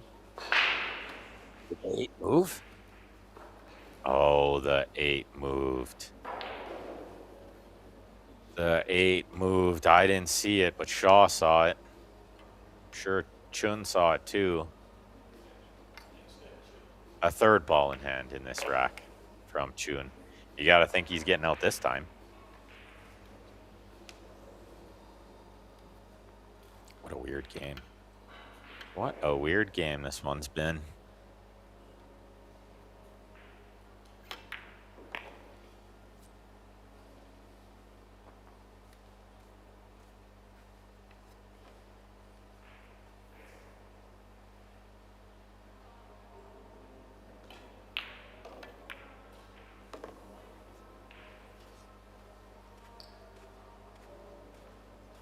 Starting to look just the slightest amount nervous, if I was to guess what's going on here with Chun. Starting to see the finish line a little bit maybe and beating Shaw in round 1 to be a big one. So you can't blame him for being a little bit nervous. Adrenaline's flowing. But he got it figured out in the end. 2-1. Best of 3 sets here, race to 4.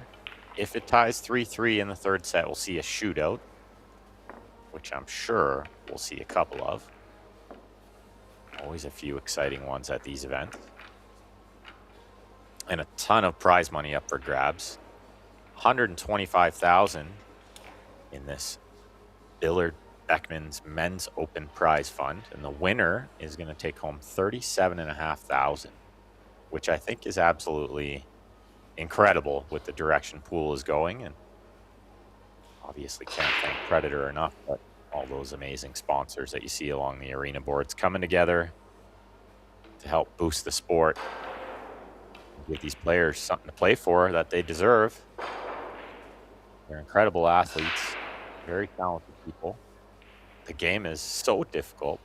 I'm a firm believer this is the hardest game in the world, if not one of the hardest games in the world. Chewing to break rack number 4 here in set number 2. Has he got a ball down? The 10. Got a couple balls down here. The 7 in the side. Looks like the 6 ball disappeared somewhere. So the 10 is going to spot behind the 3. See how much room the 3 has after. Plenty. He'd love if it went by the 9 in the side, because the 2 to the 3 would be absolutely routine. But I don't know if it does. So maybe the 2 to the 3 is not so easy. The fact that he's left it here tells me I think it maybe does go. He might have played to the other side of the 2, trying to leave some angle.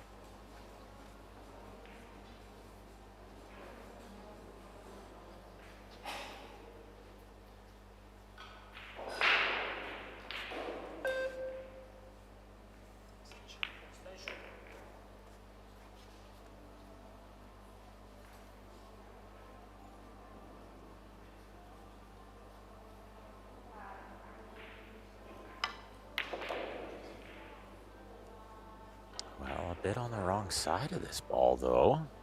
Yeah, you can see where he pointed. So now he might be in trouble to get to the 4.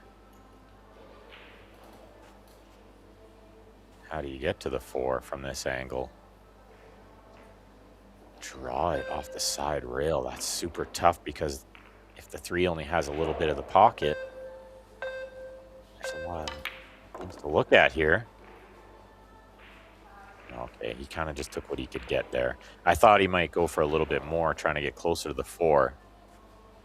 Probably smart to just leave it here, take what the table gives you, and work it out. 4 is close to the hole, so pocketing this ball is not the problem.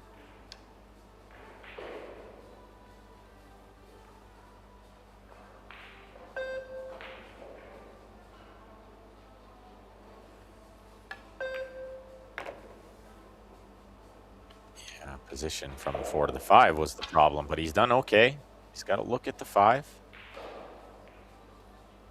And I think fairly natural position going forward off 2 rails towards middle table for the 8 in the side next.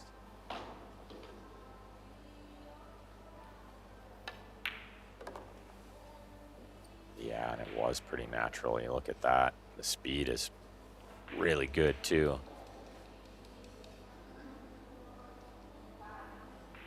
Few balls left for a 3-1 lead. Big game here. A big couple of shots coming up. It might be just a little off angle on the 8. He's got to work the cue ball a bit here. He would love to bend straight in and just draw it back a little bit, but I don't think so. I think he's got to go around the 10, maybe even around the 9.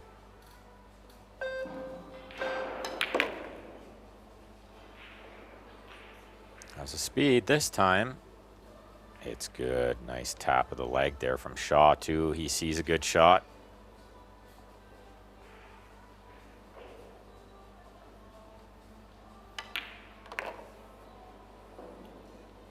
And Johann seems to recover himself from the couple of errors in the last rack.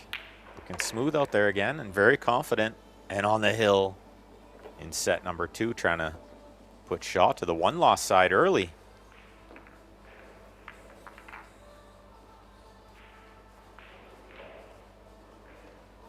And this will be the last match of the evening. So make sure you set an alarm and tune in with us 10 a.m. local time starting tomorrow with the Billiards Carrinho Women's Open. We'll have some mixed doubles action for you tomorrow, as well as some action on the one-loss side here, the loser side of the draw in the men's. Lots of pool tomorrow.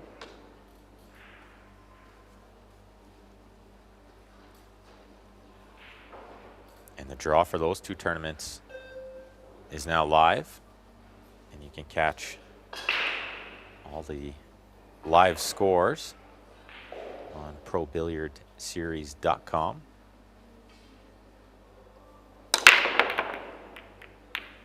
Johann breaking off rack number 5 here. Set number 2, he's found some success on the break. He's got some balls down. He's making the 10 all the time now.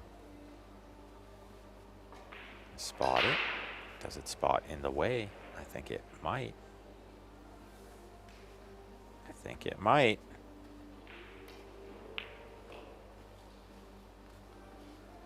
Okay, this camera angle tells us maybe the 1 still goes by the 10. 2-6 combination certainly available. 5 ball is going to be a little tricky later on. So you can see he'd love to be on the left side of the 2, our left side from this view, so that when he plays the 2-6 combination, he breaks out the 5. Can he get to that side of the ball from where he is on the 1?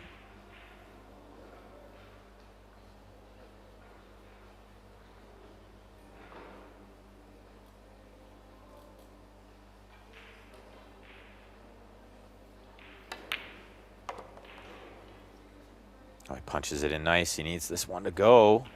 It has. What a beautiful shot. Really well done to punch that over there off 2 rails. He's in prime position now. Needs to nudge this 5 out and hope the 2 stays over the pocket.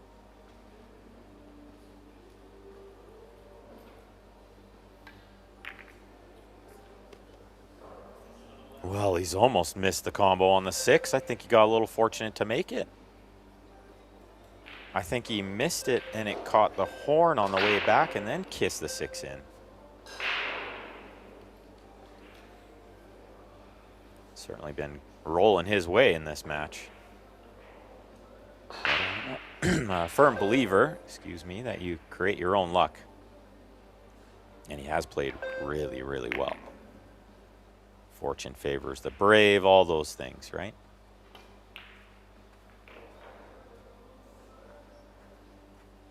I feel like he's 1 good shot away from closing this one out. If he can get from the 3 to the 4, there's nothing too much to do after that, although the nerves got to be running real high here. Trying to beat a world beater in round 1 of a big tournament.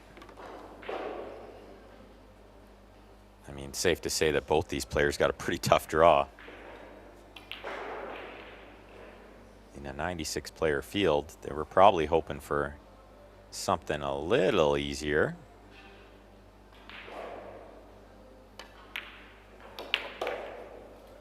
I think that was the last tough shot, and now it's just a matter of holding it together.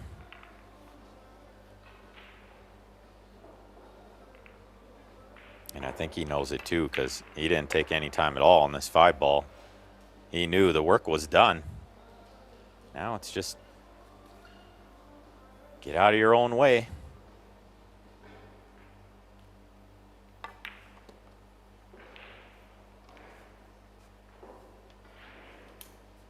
Three balls left for a small round 1 upset. You wouldn't call it a giant upset, but definitely a small upset. Jason will get another chance, though. He'll play losers qualification matches tomorrow He's going to need to win a couple to get into that final 32 single elimination stage. And it looks like Chun is going to get a day off tomorrow before he comes back on Thursday to try to qualify through the winner's side.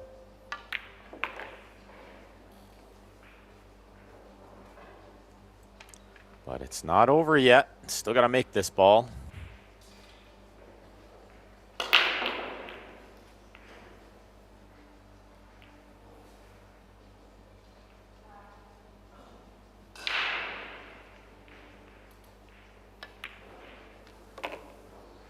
And he does. What a great match. He hangs his head because he knows he got a little fortunate, but I thought he played really well. And like I said, he kind of created his own luck. You can see from the stats there, his overall performance for the match. 8-6-4, quite high.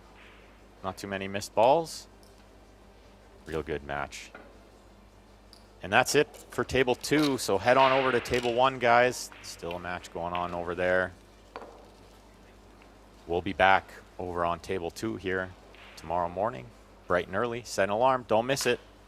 Thanks, everyone, for tuning in with me today. We'll see you all tomorrow.